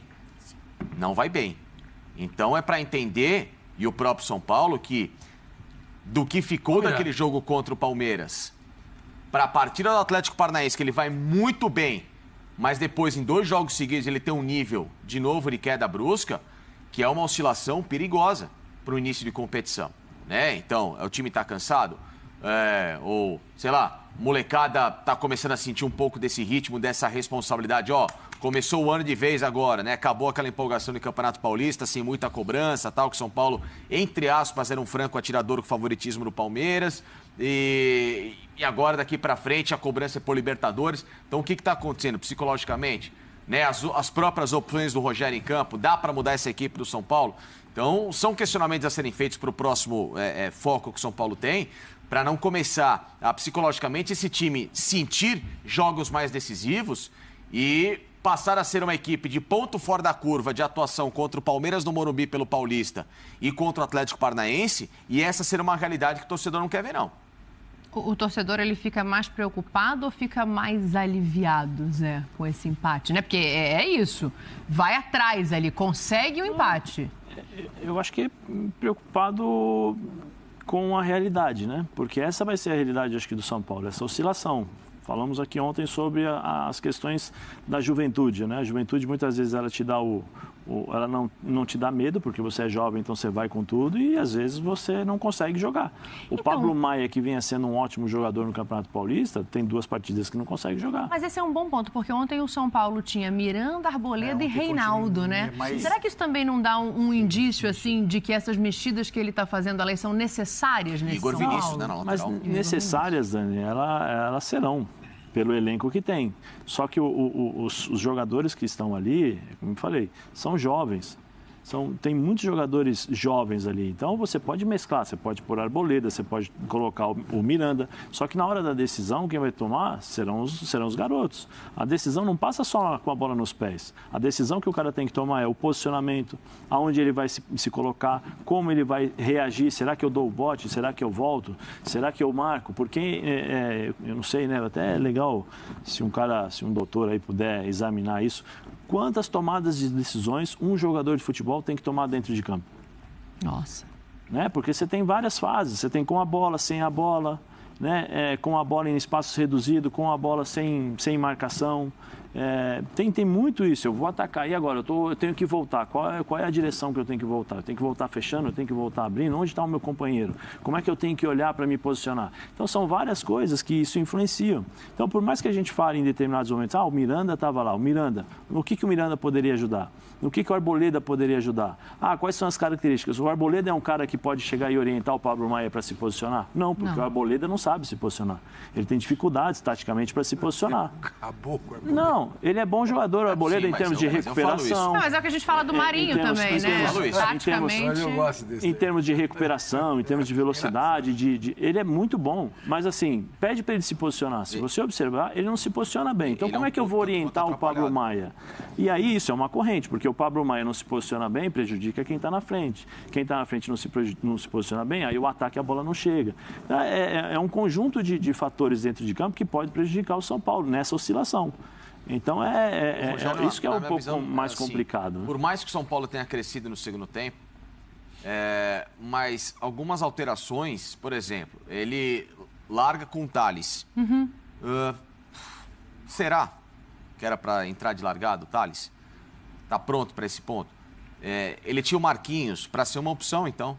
Puxa o Sara por dentro. Mas o Marquinhos também não estava machucado? Está voltando? Tá no banco. Então, mas ele não voltou há pouco tempo? Sim. Não, mas tá à disposição. O que eu digo é assim, o Sara tá voltando de lesão, então, sabe? Será que também não pesa essa coisa assim? Eu tenho 2 jogadores voltando de lesão para começar como titulares? Mas é o que eu falo, é uma Copa do Brasil, é um Juventude, não é um adversário de pequena expressão, digamos assim, já é um time de Série A, né? Tem um outro ritmo de jogo. Você tem que buscar essas melhores alternativas para você tentar ganhar o jogo. Dirigido pelo Eduardo Batista.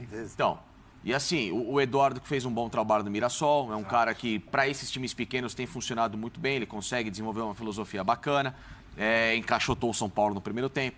Então, talvez, é o que eu falo, é olhar um pouco mais para o que o São Paulo hoje tem à disposição de banco para tentar mudar essa partida. Né? Talvez ter mantido o Sara... também está tentando achar um time base ideal, né? Isso. Porque assim, a gente fala, a molecada em alguns momentos salvam o São Paulo, tem muita qualidade. Sim. Mas aí, alguns jogos, a molecada sente um pouco e é cobrada, né? A molecada quando é jogo grande sente. E aí, o Rogério né, faz um movimento e aí coloca, por exemplo, na zaga do Flamengo, do São Paulo, desculpa, 2 jogadores experientes. Aí também tem aquela frustração, sabe? Você acha que o Arboleda tinha que ser titular? Então, mas o Rogério não agradou o Rogério. Quando ele fala assim, pô, a gente não produziu nada, a gente não conseguiu render em nenhuma fase do campo. Porque o Rogério também está buscando um time, só que você monta o seu time ideal a partir do momento que você tem um alto rendimento, né, dos jogadores. Então você pensa, né, você olha para os jogadores e fala, bom, agora eu consigo colocar um menino com um cara mais experiente.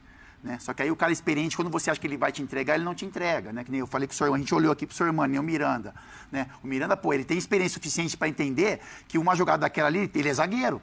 Ele tem que dar 3 passos para frente, não 3 para trás, dar espaço para o jogador chutar em gol. Então o Rogério olha e fala, pô, mas a hora que eu penso no Miranda, que eu admiro demais a carreira do Miranda, mas, pô, é um jogador que tem que ter um entendimento de posição.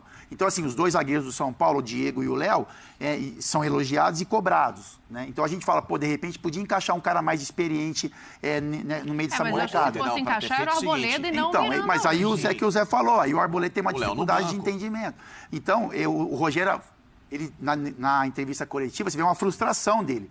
Porque ele fala, caramba, a gente não conseguiu produzir nada. Então, aonde eu imaginei que eu poderia tirar algumas peças para um jogo mais importante, para a montagem do time, os caras não me entregaram. Então, começa o processo todo novamente. Mas é o que eu falo, Fábio. Tem algumas peças hoje no São Paulo que elas começam a se tornar intocáveis, né? O Léo hoje, dos zagueiros que o São Paulo tem, é o que melhor tem jogado. Ele tem compreendido todos os movimentos. Ele sai para fazer bem a lateral, ele leva a bola à frente com qualidade para armar o jogo. Ele é cobrado é um cara, claro, sim. A maturação, né? Jovem. É jovem, outra coisa. Tem se colocado inclusive, bem. na posição. Tem se colocado melhor. Então, em relação ao Miranda, já lento, em muitos momentos tomando bolas assim, juvenis, que a gente fala, né? Até pela idade, normal, não tem mais essa condição. E o Arboleda eu tô com o Zé, um zagueiro muito inconstante. Eu falo aqui dele, tem qualidade com a bola nos pés, mas não adianta nada. Zagueiro, em primeiro lugar, tem que ter colocação. É isso que eu falo. Depois, ele pode ter tanto zagueiro que não era habilidoso, mas que pela colocação ele cumpria bem a função dele. Você trabalhou com vários, o Zé também, entendeu? Agora, ontem o São Paulo poderia ter feito um movimento que era o seguinte, Sara, vem fazer a ponta, eu vou trazer o Nestor para compor com o Maia, eu vou reforçar o Maia, porque às vezes ele fica sobrecarregado nesse meio. Você está dividindo com o Rogério. Sim, lógico. Sim, é muito fácil falar, não jogamos nada. Tem participação, sim. O Rogério é o que o Zé fala, é muito fácil, não jogamos nada, o time foi isso, o time foi aquilo, mas e eu? As movimentações não foram corretas, mas ele também faz parte de corrigir essas movimentações. O Luciano não está bem, teve amarelo, Luciano, eu vou sacar você, eu vou colocar o Rigoni. Então eu vou fazer Rigoni, Marquinhos e Nestor. Marquinhos abre, o Rigoni puxa do outro, deixa o Caleri, o Rigoni até circulando para armar, vou ganhar o time com o Sara, com o Maia e com o Nestor por dentro. E acabou. E reajusta o setor para o segundo tempo. Mas está poupando, são 3 competições e tal. Primeiro que eu já falei, a Sul-Americana até as quartas de final, dependendo do adversário, São Paulo consegue se virar. Mas é o que eu falei. Ele está preservando o jogador, não é para a Sul-Americana. Não, é para o brasileiro, então. Mas foi o que eu falei ontem. Ele correu o risco ontem contra o Juventude. Mas foi o que eu falei ontem aqui. É uma competição que o São Paulo não tem, é um título, o único título que ele não tem é a Copa do Brasil e dá muito dinheiro. O São Paulo é um time hoje cujos cofres estão praticamente vazios. Por isso que eu estava falando isso ontem. São Paulo tem que olhar nesse primeiro viés o brasileiro para entrar naquela zona dos 6 com segurança. Ele fala, pelo menos a Libertadores já temos. E aí depois ele entendeu onde ele vai atacar. Por isso que eu falei ontem, como que o São Paulo vai atacar as 3 competições? Como ele vai estar no brasileiro. Ele vai estar brigando por título? Se ele estiver brigando por título brasileiro, sul-americano, esquece um pouquinho que eu vou focar no brasileiro. Ele vai estar na zona da Libertadores tranquilo, mas com o título um pouco distante? Eu vou atacar a Copa do Brasil e a Sul-Americana.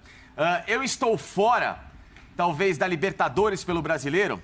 Eu tenho 2 chances para 3 de Libertadores. Tem que tentar entrar na zona dos 6 no brasileiro e buscar a Sul-Americana, que é mais fácil, e a Copa do Brasil eu vou jogar. Então, assim, são estratégias lá para frente. Sim. Mas, por hora, ele tem que olhar Brasileiro e Copa do Brasil com essa mesma responsabilidade. Por isso que eu falei, ontem o segundo tempo do Rogério, mesmo com o São Paulo tendo empatado, talvez ele foi, como ficou na explicação dele na própria coletiva, comparar com o primeiro, quase que um achado. Parece que o São Paulo ontem achou 2 gols do que, de fato, buscou essa construção. Então, se ele acha 2 gols no segundo tempo, por que não inicia, então, com uma equipe para construir esse jogo sem tomar esse tipo de susto? Deixa eu fazer uma observação aqui, porque a gente está falando da divisão de culpa do Rogério, do quanto ele também pode olhar esse time de uma outra maneira. Agora, imagina ele vendo o segundo gol do Juventude ontem. Coloca o lance aí, por favor. Por que eu estou falando disso? Porque é um gol do meio da rua, né? Sim. E olha o Jandrei. Ele não tem nada de errado com ele. Ele não tá adiantado, não? Não, ele tinha que fechar o ângulo. Tinha que fechar o ângulo. Não. O problema é do Miranda. Ele tá correndo de volta ali, ó. O Miranda estende um tapete. Mas é o que a gente fala, Dani. A gente fala do goleiro que tem que jogar um pouquinho mais adiantado. Lógico. Então, quando a bola sai, o Jandrei tá fora da área. Porque ele tá imaginando que pode haver um lançamento e ele sair com o pé, né? Olha lá, você vê que ele tá fora, ele tá voltando. Ele tá voltando. Ele tá voltando pra se recompor. Olha lá, tá vendo? Ele tá fora, ele tá fora da área, exatamente isso. Olha lá. E aí ele vai se arrumando, mas poderia estar então? Não, absolvido não, porque se ele tivesse um pouco mais atrás, talvez ele pudesse chegar. Ele teria defendido um pouco mais atrás. Mas como a forma como o São Paulo joga, então você vê que quando a bola parte, ele tá fora da área. Né? Então ele vai se recolocando na direção ao gol, mas olhando para a bola já. Capita, eu tô aqui analisando, Miranda, né? A gente tá falando do Miranda e tal, mas assim, na primeira imagem, eu acho que o Miranda tinha que sair um pouquinho mais. Só que acontece, na hora que ele sai na hora que a bola chega nos pés do jogador de Juventude, ele dá uma olhadinha aqui, ó. Porque o jogador de São Paulo está atrás e o jogador do Juventude está na frente. Eu acho que, olha lá, presta atenção, ele temporiza um pouco, ó, para ver se o cara chega, tá vendo? Aí a hora que o cara espera chega, um pouco para não correr o risco do passe aqui. Sim. Interessante isso. Sim, exatamente. Porque o Fábio Luciano, ele faz análise olhando pro Miranda. Sim. O Zé já faz análise olhando pros volantes, entendeu? É porque assim, eu particularmente... É a visão de cada um, né? Mas isso é muito rápido, né? Eu que nunca entrei num jogo desse, fico olhando pra trave. Essa movimentação, ela tem que ser muito rápida. A partir do momento que ele troca a marcação, porque quando ele começa a ir na direção do atacante, ele já trocou a marcação, ó. Nesse momento, ó, ele já não olha mais pra trás. Ali ele tinha que sair em combate. Ou ele atacava a linha ali, que era o primeiro movimento, assim. A hora que vê o passe, ou o Miranda dá aquele bote ali, não dá. Ou então... Não dá, o que o Zé fala tá certo. Ele espera um pouco. Não dá, ó. Tem um jogador de Juventude atrás dele, ele tá temporizando para poder sair. Agora, o erro dele foi, o que eu tava falando pro Capita é o seguinte, é a comunicação. O cara do São Paulo... Agora, Zé, nesse momento ele já tinha que sair para dar o combate. Aí o cara do São Paulo que chegou na correria ali para poder... Deve ter falado, Miranda, pode sair. Entendeu? Porque se voltar aí logo no começo, você vai ver que no primeiro passe o Miranda ele dá uma olhada para trás assim, ó. Porque ele tá, ó. Agora, ele vai olhar para trás, olhou, ó. O zagueiro tá vendo? Ó? E o zagueiro, ó, ele teoricamente é 2 contra 1 ali. Então ele temporiza pro cara do São Paulo chegar. Olha lá. Ele tá olhando, ó. Dá uma olhada onde é que tá o Arboleda. Tá todos arrumados. Ele tá lá no meio campo, olha lá o Arboleda, ó. Eu acho que o Miranda demorou um pouquinho para sair porque não teve a comunicação ali, Fábio. Sim. Tá correto. Né? O Jandrei, pra vocês, então, o capitão falou que tá um pouquinho adiantado, mas que também não é falha dele, né? Não é dele a culpa do gol. Não é colocar na conta, mas se ele tivesse melhor posicionado, mais dentro da pequena área, ele teria mais chance de defender. E achei que o Pablo Maia não agrediu também. Mas é a forma como o São Paulo joga. E o Jandrei? É a forma como o São Paulo joga e ele tá acostumado. Era o Miranda. Tava adiantado. Era o Miranda. O Miranda tinha que ter dado o bote no cara. E outra coisa, é aquilo que eu falei agora há pouco, é o risco que se corre. Eu quero meu time lá na frente, meu goleiro vai avançar. Eu vou correr esse risco. Então me responde uma outra coisa. Quem que corre mais risco na Copa do Brasil agora? É o São Paulo 1-1 com o Juventude ou é o Corinthians 1-1 com a Portuguesa? Tá brincando? Eu não tô não, porque eu achei que ia ser uma goleada do Corinthians. O Corinthians vai jogar em casa. Eu sei. Em casa, com um time vai jogar com um time completamente diferente desse. Esquece todo mundo que foi a campo ontem, bota o time principal e a vaga do Corinthians. A vaga do Corinthians. Então tá bom. Então depois do intervalo a gente vai falar aqui sobre esse Corinthians, esse empate inesperado em 1-1 com a Portuguesa. Segura aí que a gente tá voltando. Decepcionou, Pacinca? Muito, claro que sim. Uniforme da Portuguesa bonito, hein? Bonito. Muito bonito. O gol da Portuguesa deu pra pensar, parar, lixar um e chutar, hein?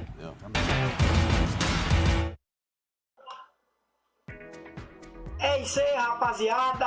Aquele intervalo rapidinho já está voltando aí dos comerciais. Beleza? Já está voltando aí, eu saio aqui com a minha imagem. Eu só apareço no intervalo aí, que é menos de um minutinho. Hoje é dia 21 de abril. Agradecer a presença de todos vocês aí na live aí. E convidar você que não é inscrito no canal, se inscreva no canal e deixa o seu like aí, que é pra estar ajudando a gente. Meu muito obrigado aí, beleza? Se não quiser se inscrever e nem deixar o like, sem problema nenhum. Só sua presença aqui eu já estou muito feliz, já alegrou muito meu feriado aí, beleza? A nossa live aí chegou um pico aí já de quase 4.000 pessoas aí simultâneas na live. Tá sendo uma live muito boa aí, o chat tá bombando, Meu muito obrigado a presença de cada um de vocês aí. E já está voltando aí dos comerciais. O comercial é rapidinho. Só apareça aqui só para trocar uma ideia com a galera aí, agradecer a presença de vocês aí e convidar vocês a se inscrever no canal aí, beleza? Hoje aí a gente já teve uma live pela manhã aí do Futebol 360. Foi uma live muito boa também, beleza? Convido vocês a estar participando com a gente aí. E hoje também às 18h30 com o ESPN FC, beleza? Conto com a presença de vocês aí, às 18h30, beleza? Com a nossa live aí. Hoje aí, dia 21 de abril, a gente vai aí até às 15 horas com essa live aí, onde finaliza aí o Futebol 90. Beleza, galera? Hoje feriadão aí, feriado de Tiradentes. E já está voltando aí dos comerciais. Eu apareço aqui só nos comerciais, só essa carinha linda, maravilhosa que vocês estão vendo aqui. Mentiroso pra danar também. Já está saindo fora e o programa tá voltando, beleza? Brincadeiras à parte, galera. Já está voltando aí dos comerciais aí. Ontem a gente também teve uma maratona boa de live aí. Consegui fazer umas 4 lives ontem aí. E se você gosta aí do conteúdo aí da ESPN, esses debates esportivos aí, só se inscrever no canal. Nós temos lives aqui todos os dias. Nós começamos a partir de 9 horas da manhã aí, com as nossas lives aí. Inicia aí com o Futebol 360. E o programa voltou dos comerciais. Vou sair com a minha imagem aqui. De Corinthians, empate 1-1 com a Portuguesa. Ontem a gente falou aqui o seguinte, o perigômetro, eu falei que tinha 30% de chance do Corinthians não vencer o jogo. Vocês deram 0. Não, só eu que dei 0. Foi só você? Só eu. Então já pode assumir aí e me explicar por quê. O que aconteceu? Era de perder o jogo, não era? O Xavier falha aí, né? A Portuguesa fez um jogo interessante, poderia ter feito 2-0 ainda no primeiro tempo. Mas eu não vou olhar para esse lado, não. Eu vou olhar pelo seguinte, olha quantos jogadores o Corinthians tem na área. Isso aconteceu várias vezes durante o jogo. Isso é uma maneira de ver o futebol do Vitor Pereira. Foi falta, né? Sim. Foi pênalti. Foi pênalti. Foi pênalti, lógico que foi pênalti. Mas eu não tô olhando, eu acho que o Corinthians não vai perder a vaga, então eu não tô preocupado em analisar isso. Olha quantos jogadores o Corinthians põe na área. No gol do Jô, além do Mosquito que cruza e do Jô que faz o gol, tem mais 2 jogadores, você tem 3. Tem 3 jogadores. Entendeu? Olha aí, olha lá, 4 jogadores dentro da área. É muito difícil você ver isso no futebol brasileiro. Entendeu? E eu tô gostando do Vitor Pereira. Esse português é bom, hein? Não que os outros não sejam, os outros também são bons. Mas aí ele poderia ter feito 2-0. Mas eu gostei tô gostando do Vitor Pereira. Eu acho que se tiver paciência com ele, esse treinador aí vai colocar o Corinthians num patamar bem alto. Ele já aprendeu algumas lições, né, meninos, sobre como montar esse time. Uma delas é que ele não vai poder manter. 3 na área, ó, dá uma olhada lá. 3 lá dentro, entrando no quarto ali atrás, ó. E ele sozinho. Eu acho que, assim, ele fala do rodízio e ele é necessário, é importante, mas acho que ontem também ficou claro que existe uma distância, como o Sormani gosta de dizer, um gap. Muito grande entre os titulares e os reservas para fazer uma mescla desse jeito, né? Desculpa, mas se você pegar o time inteiro reserva do Manchester City puser pra jogar. Então, acho que é uma outra lição pra ele tirar daí. Não, talvez misturar em vez de colocar o Rogério Ceni, a mesma coisa. Ele faz isso, ele muda o time inteiro. O Vitor Pereira muda o time inteiro. É isso que precisa encontrar esse equilíbrio. Não dá pra mudar todo mundo. Não dá. Pega a época do Messi, do Cristiano Ronaldo, o auge deles, ou pega o Mbappé agora. Esses caras não saem do jogo. Eles jogam todas as partidas. Todas as partidas. Esses caras não saem. Quem sai são os outros. Porque esses caras aqui vão fazer o time ganhar. Você não pode tirar um cara desse jogo. Mas eu acho que nesse caso aí, seu Sormani, é mais pelo que vem pela frente. Palmeiras e Boca. Sim, claro. Palmeiras e Boca, é bem específico. Palmeiras e Boca são dois jogos que o Palmeiras, dependendo do jogo com o Palmeiras, vai influenciar muito o comportamento do Corinthians contra o Boca, que já tem que ser um comportamento agressivo. Sim. Né? Nós sabemos da rivalidade que existe entre Palmeiras e Corinthians. Né? Não precisa nem dizer, nem falar, nem mencionar sobre isso. Aí você vai lá e toma uma pancada do Palmeiras, aí você vai jogar contra o Boca pressionado. Já vai jogar contra o Boca pressionado. Aí você vem de uma derrota contra o Palmeiras, então eu acho que o Vitor pensou nisso, pensou em segurar a maioria dos jogadores, porque ele vai ter que utilizar esses caras nesses 2 jogos. Mas vocês esperavam essa distância tão grande aí? Facica queria falar? Me fala dessa distância. Me chamou a atenção. Porque é muito longe. Me chamou a atenção e, assim, alguns atletas que começam a se mostrar cada vez mais inaptos a estarem, né, nessa necessidade que hoje o Corinthians tem, né, de jogadores num ritmo um pouquinho mais alto, claro, não no nível do titular, mas quando entrar, fala, pô, pode deixar que nesse jogo a gente Achei segura. que você ia falar, não no nível do capitão. Eu também já dei até umas espadas aqui, não esquece. Então, já dei uma ajeitada aqui no meu... Com todo respeito. Sim, você olhou pra mim e falou, não é o nível do capitão. Eu não preciso bajular a amizade, você sabe disso, mas não tem. Esquece. Nesse time, esquece. Igual o que você jogou lá, esquece. Ali, seu cantinho tá guardadinho ali, merece busto, caramba. Agora é o seguinte, Xavier, hein? Difícil. Parou no tempo. Parou total no tempo em relação... Porque eu até falava fora do ar com o Zé, né? Eu vou comparar no nível de evolução que cada um poderia ter entre ele e o Du-Queiroz. Claro que a qualidade do Du, a técnica, claro, sim. Eu tô dizendo a evolução. O Du está há menos tempo no time profissional do Corinthians. O Xavier. E já... Opa, daqui. O Xavier entrou antes. Mas o Tuca defendia a titularidade do Xavier. Ah, é? Sim, na redação eu cansei de ver. Não, o Xavier e mais 10, ele então, falava, assim, lembra? Não aproveitou. Claro, ele não vai ter a técnica do Du, mas ele não conseguiu evoluir dentro daquilo que ele pode produzir tecnicamente para o Corinthians. Ele parou, ele não aproveitou chance alguma. E olha que essa posição ficou vaga, ó, um tempão. O Rony, que a gente achava que ia aproveitar, não casou. Falar em casar, o Rafael Prats, hein? Entendeu? 20 anos enrolando a menina. Para. Então, perguntei, e aí, Prats, casou? Ele falou, sabe? Wagner, Juliano, Mosquito. O Bruno Melo, diferente deles, foi bem. Fez um jogo honesto. O Robert, dá pra gente colocar?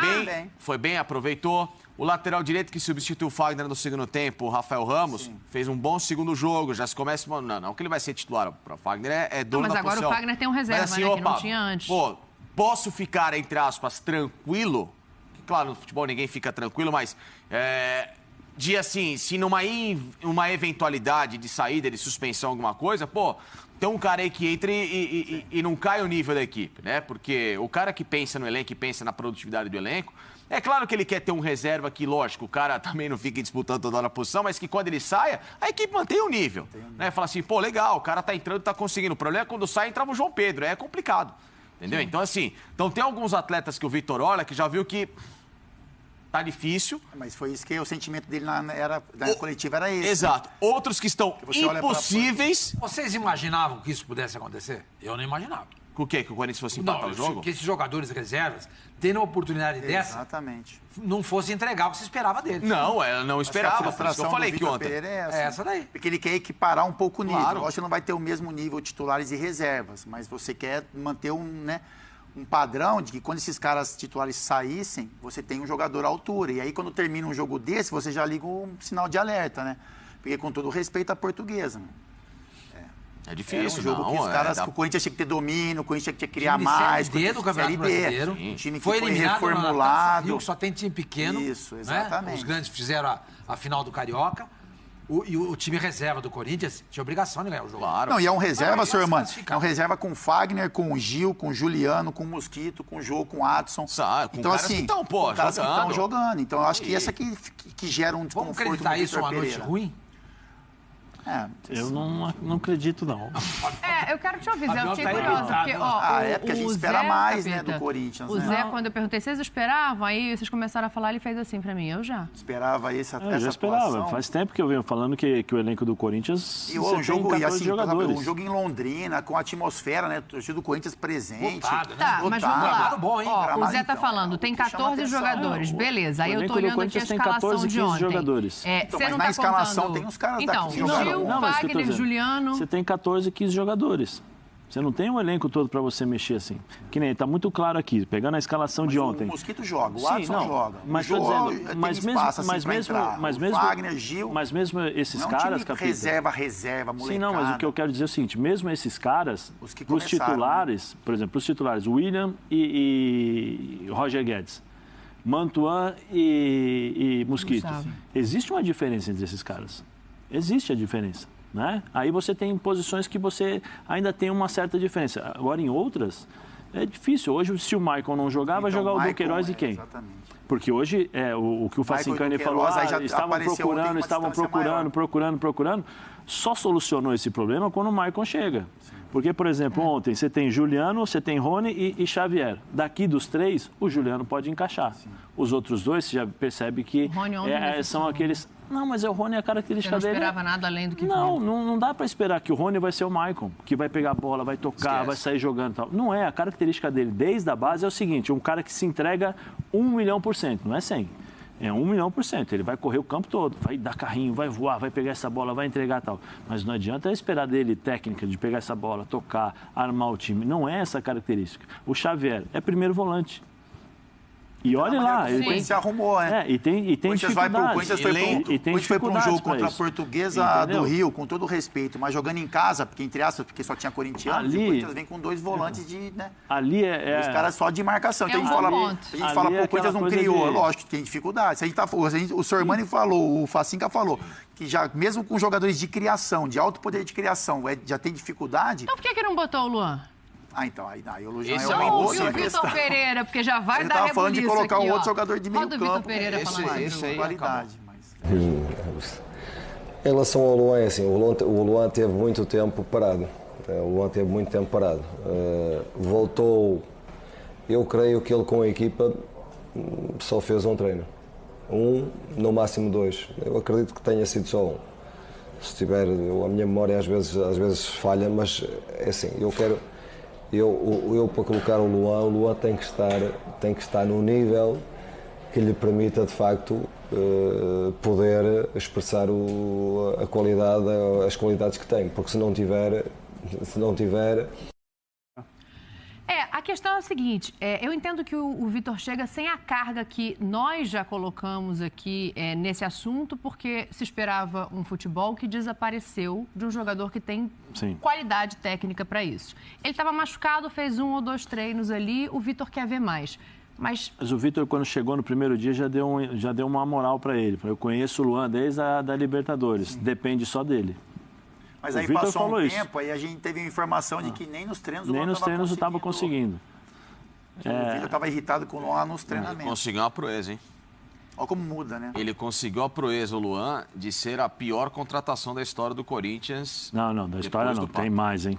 Depois do Pato. Olha, tem muitas contratações. Custo-benefício, não, eu sei, Zé, mas assim, tem umas que você contrata já sabendo que o negócio ele falou depois do Pato. Ele falou. Não, mas tem várias piores. Zé, se você buscar na história aí. Não, eu sei, eu tô falando que assim, a pior é que você gastou uma grana violenta, não entrega nada, porque assim, às vezes o jogador ruim, você sabe que ele é ruim, mas é aquele cara que vai correr, vai se dedicar, mas você não vai esperar nada, mas é ruim, não tem jeito, desculpa, o cara não vai dar. Ele não, ele conseguiu não entregar nada, não faz questão às vezes de entregar nada, porque se o cara não entrega no treino, que a obrigação dele é pelo menos entregar no treino. Mas aí eu questiono, cadê o diretor? Não, cadê o diretor que está todo dia lá? Ele conseguiu a proeza. Ser pior que o Pato. Mas e os diretores que estão lá todos os dias? Eles não enxergam isso? Vem cá, chama pro canto e fala assim, vem cá, Luan, chama o teu staff. Vem cá, vamos rescindir aqui. O Corinthians não rescindiu com vários? Sim, mas deveria fazer isso, deveria ter um mínimo de hombridade para isso. Chitas, se você puder buscar aí... É só ver quantos contratos foram rescindidos para a contratação aí dos 4 jogadores que chegaram no começo da temporada. Será que o Corinthians não poderia rescindir com o Luan? Eu não sei quanto é o custo disso, Zé. Mas custa mais do que deixar ele lá e não jogar.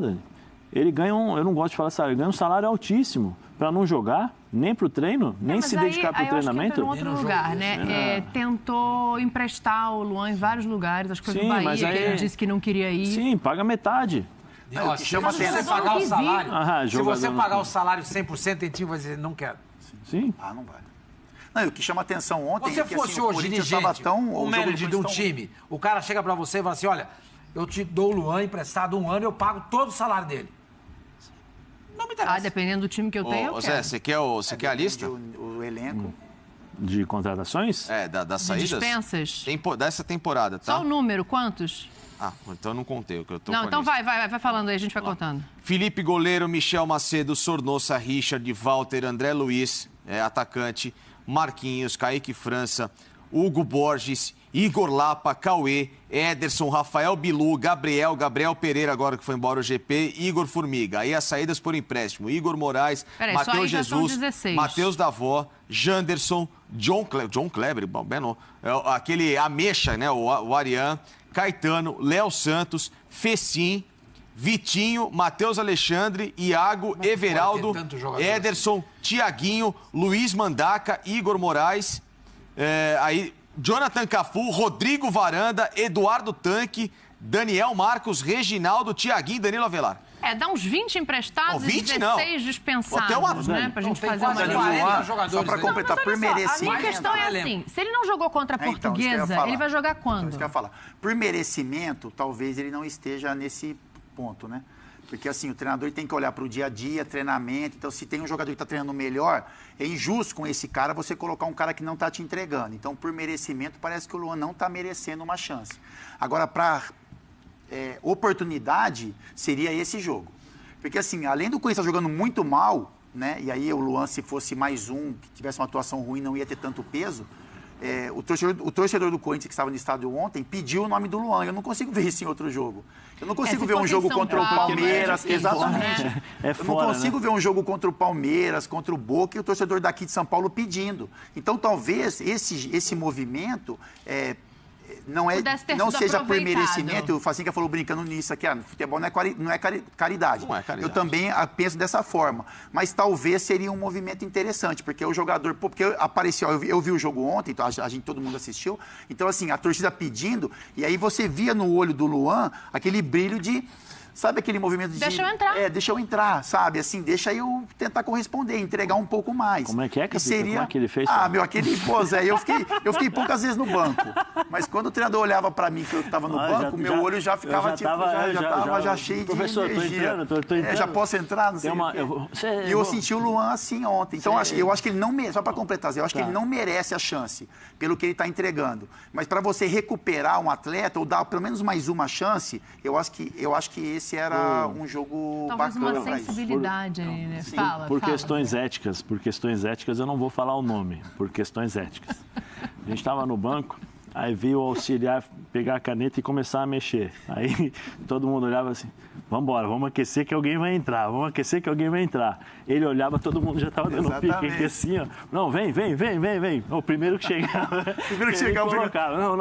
Vem cá, então você vai fazer isso, fazer aquilo. Vem o primeiro que chegar. Vem o primeiro que chegar. Não era bom ter aproveitado ontem esse brilho no olhar que seja do Luan para ver se motivava de uma maneira. Mas aí eu acho que é a maneira de cada um enxergar o treinamento do dia a dia, né? Exatamente. É o dia a dia. Primeiro, ele já veio com essa coisa de que não está dando, que ele está irritado com o dia a dia. E aí você soma uma lesão, ele veio há 3 dias, só 2 treinamentos para jogar com a equipe, eu acho muito pouco e tal. Mas o Vitor ele precisa de muito mais. Né? Então, mas aí eu me questiono uma situação também. O próprio jogador não tem a liberdade de chamar um técnico e falar, professor, deixa eu entrar hoje, me põe um pouquinho. Poxa, assim, não na hora do jogo, mas andando do hotel, professor. Tem que mostrar isso no treinamento. Não, eu sei, mas assim... Acho que o que o Dani falou, talvez tenha a sensibilidade do treinador não é assim, me põe na obrigação, falando, professor, tô com vontade, deixa eu entrar uma minutagem, deixa eu tentar fazer alguma coisa, Quem tem que fazer isso, você foi repórter de campo, você acompanhou o dia a dia de clube. O treinador está fazendo. Sim. Não, o treinador não está chegando. Vem cá. O treinador está mostrando e provavelmente o treinador falou, o cara não está jogando. O diretor tem que vir aqui, vem cá. O que está acontecendo? Teu salário, não sei se está em dia ou não, né? Porque o Corinthians tem um período aí que estava atrasado, não sei se está em dia ou não. Mas, teoricamente, teu salário está em dia, não te falta nada, você tem uma estrutura fantástica aqui. O que está acontecendo? Então, não seria ontem. Isso. Imagina só um cenário, está no banco, né? O treinador. Mas acho que ontem, Fabio, ele carregou o jogo está ruim. Aí o arquibancada está pedindo, né? Aí faltou um pouco de sensibilidade, né? Eu acho. Mas se você falar, Luan, o jogo de Copa do Brasil é um time quase que reserva, um adversário da 4ª divisão. Esse cenário dificilmente vai se repetir. Então, assim, é quase que uma última chance. Mas não é 10 minutos, é você colocar o cara, tipo assim, começou a pedir 10 no segundo tempo, Luan. Cara, então você não está merecendo, mas vamos ver o que você vai entregar. Vou te fazer uma Porque o Isla aconteceu isso no Flamengo. O Isla estava, não vou dizer fritado, mas estava com desgaste, era o terceiro né, da posição, já tinha processo de disciplina, né, que ele teve um problema. Aí apareceu uma chance, o treinador olha e fala, filho, você aprontou pra caramba, mas então vamos lá. Aí ele vai, entra, faz um gol. Já na minha opinião, talvez vai brigar muito com o Mateuzinho para ser titular. Então, às vezes, o jogador precisa de uma chance. Mas talvez teve várias. Mas talvez essa poderia ser mais uma. Mas talvez eu não tenha informação do Isla, mas nos treinamentos ele devia se dedicar, devia fazer uma de coisa. Diferente. Eu acho que você imagina, a minha pergunta é, imagina o que o Luan deve ter feito durante os treinamentos pro Vitor nem pensar e na entrevista falar assim, ele tem que fazer muito ainda para chegar. Não, e a hora que ele é questionado, daquele sorrisinho, né? Ele tem um sorrisinho ali de esquece. Eu vou pro intervalo, eu só quero saber se Fábio Sormani colocaria o Luan ontem no jogo ou não. Eu acho que dentro do que o Fábio falou... Quem que é o diretor do Santos lá? Eu vou falar com o Dracena. Dracena? Para levar o Luan lá, o senhor aceita? Você não tá querendo nem pro Santos? A gente já tem lá o William Maranhão. Rapaz, o Santos de Fábio Sormani vai ser assunto aqui. Atlético Mineiro também, hein? O Atlético Mineiro fez o que precisava ser feito. 3-0, 3 do Sacha. Segura aí que tem mais gols da Copa do Brasil.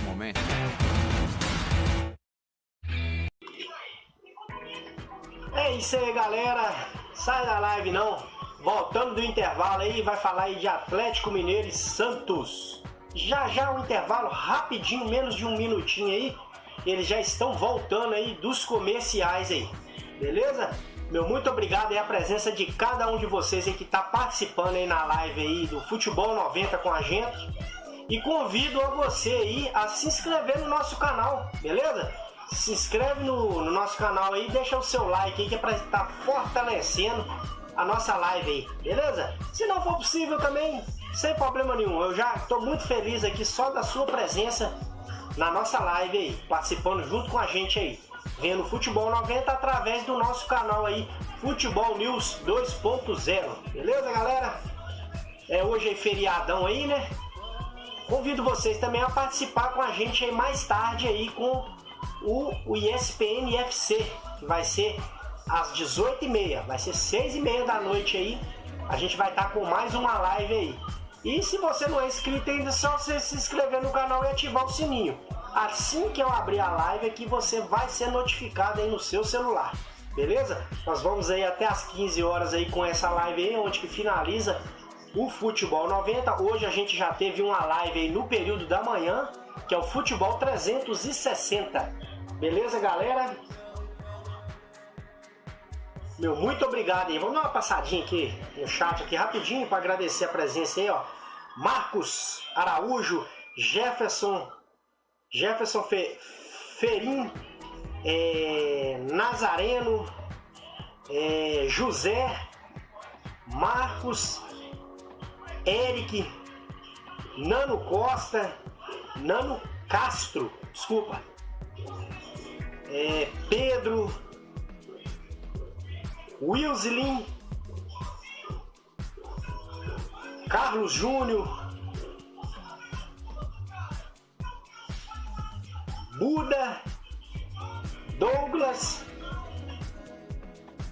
É isso aí, galera. É isso aí. Eu agradeço aí, beleza?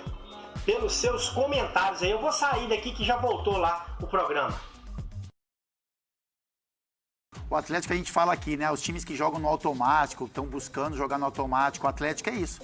O Atlético é um time que vem desde o ano passado com uma forma de jogo. É um time que o treinador que chegou mudou muito pouco. É um time que mesmo quando tem peças, né, diferentes no campo, o time funciona. Então a gente não teve o Hulk ontem, por exemplo, que é a referência. Em outras posições também. O Atlético não teve o Arana, jogou o Guga na lateral, mas é um time que sofre pouco quando tem essas mexidas. Venceu com tranquilidade, fez o resultado no primeiro tempo, mostrou, né, a tradição e o peso da camisa e que o Atlético vive um grande momento e é um postulante aí, né, ao título dos campeonatos que disputa. E o Botafogo, Felipe Facincani, 3-0 também. O Canu fez 2 ali, né? Esse jogo em Brasília lotado. Sim. E dá pra dizer que tá começando a ter uma cara de time, né? Depois daqueles 5 que nunca tinham se visto em campo contra o Corinthians. Vitor Sá fez um bom segundo tempo ontem, além do Canu, que é um bom zagueiro, né? Esse já remanescente da equipe. O Lucas Piazon entra no lugar do Patrick de Paula. O Patrick de Paula começar a entender um pouquinho o que está acontecendo, né? Foi do Piazon. Porque não basta a gente... Lucas Piazon. Não basta a gente só... Pô, Patrick, legal, eu sou um defensor do futebol dele, mas, assim, tá começando a dar mais motivos da gente achar que o Abel tinha razão do que ele próprio. Rapaz. O Botafogo no Mané Garrincha é legal demais, né? Vamos voltar a falar desse Botafogo demais, aqui. Né? Agora, só para não passar batido aí, a gente está vendo também outro 3-0, este do Fortaleza jogando em casa, Zé. É bom para dar moral até para as outras competições, né? Em cima do Vitória. Era importante, né? Porque o Fortaleza vinha de 2 derrotas, né? Pro River e pro Internacional. E aí volta aquela confiança no vestiário, né? Um vestiário mais alegre, mais livre, mais solto, para dar sequência ao campeonato, né? O trabalho do Fortaleza é um trabalho excepcional, né? Eu acho que é um bom trabalho. O Vojvoda vem fazendo... Não vou falar milagres, mas ele é um trabalho muito competente e os jogadores também se dedicam, né? Com certeza. A gente está vendo aí agora o que aconteceu na Serrinha. O Goiás sai na frente ali em casa com o Apodi, né? Eterno Apodi, né? Eterno Apodi. É um bom ponto para ser lembrado. Dá um sustinho ali, mas o Bragantino vai para a recuperação. A gente está vendo ali o lance do pênalti, depois o Ítalo cobra. E na sequência ali o Luan Cândido tem feito muito, né? Sim. O Luan Cândido vai virar para o Bragantino, que agora tem a vantagem do empate para jogar em casa, já no segundo tempo ali, o gol depois do escanteio. Sabe por que eu não joguei esse jogo para você, Fábio Sormani, do Bragantino? Por que eu falei dele? Porque você vai falar disso aí, ó. Foi um massacre do Coritiba em cima do Santos. Se não fosse o João Paulo, estão vendo aí as defesas, o Santos teria tomado de muito mais. Foi um time espaçado entre as linhas, e disso se aproveitou o Coritiba, que deitou e rolou também nas bolas aéreas. Maicon e Bauerman deixaram muito a desejar no jogo aéreo. Dá uma olhada aí, ó. Só cabeçada. Os jogadores do Santos praticamente não cortaram. E aí o Lucas Pires deixa uma avenida nas costas dele, e o Aleph Manga, que é um menino da base do Santos, e é torcedor do Santos, no intervalo, inclusive, ele disse isso, na saída do João Paulo. O João Paulo não é perfeito, né? Fez um monte de defesa. Mas foi bem, né? Mas nessa daí ele não tinha o que fazer. Não tinha o que fazer. Esse foi um pênalti não marcado. Esse pênalti é um escândalo. Não tem VAR, mas... Muito pênalti. Mas estava na cara do bandeirinha e o árbitro também viu. Isso foi um escândalo. Foi um escândalo. O Santos fez muito pouco, muito pouco. Uma jogada aqui, uma jogada ali, mas o futebol realmente pavoroso. Eu não sei o que esse treinador faz no momento dos treinos. Agora, o jogador também não pode se esconder só atrás disso. Hein? Jogadores frouxos, jogadores que aceitaram a pressão do Coritiba, não tiveram atitude em campo, fizeram o primeiro tempo ridículo. Ridículo. Jogadores também têm muita culpa nisso daí que está acontecendo com o Santos no momento. Só pra gente fechar aqui, tá quase na hora de ir embora. Alguém não viu esse pênalti? Porque pra mim ele é claro também. Não, é um pênalti absurdo. É claro, né? Que isso, isso é um pênalti absurdo. Absurdo. A gente lamenta que não tenha o VAR nessa fase da Copa do Brasil. Não é garantia de que ia resolver também, mas enfim, de toda forma, era a chance do Santos sair com um empate, não com uma derrota. Mas do jeito que estava o jogo, Dani, se faz o gol de empate aí no pênalti, o Coritiba ia pra cima de novo, ia fazer outro gol. Porque o Santos é um time completamente sem personalidade. Completamente sem personalidade. Rapaz, com essa insatisfação de Fábio Sormani, nós vamos embora. Obrigado pela companhia, amigos. Para vocês de casa, até segunda-feira. Um beijo. Não precisava tchau. disso. Amanhã tem Futebol 90, viu? O Facincani vai estar aqui. Ô, Fabião, quando essa cebola ficar velha, você joga no meu lixo, tá? Eu esperava que você...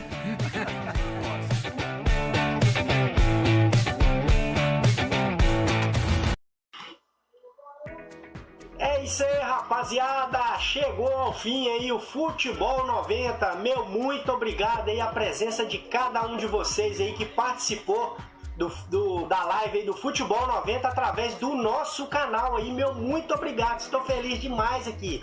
A quantidade de visualização que teve essa live foi muito boa. O chat bombou. Muito obrigado aí para você que deixou o seu comentário no chat e ajudou a engajar a live, beleza? E convido a você que não é inscrito no canal, se inscreva no canal, perde tempo não, deixa seu like aí, a gente tem live todos os dias, beleza? Só você ativar o sininho, assim que eu abrir uma live aqui você vai participar.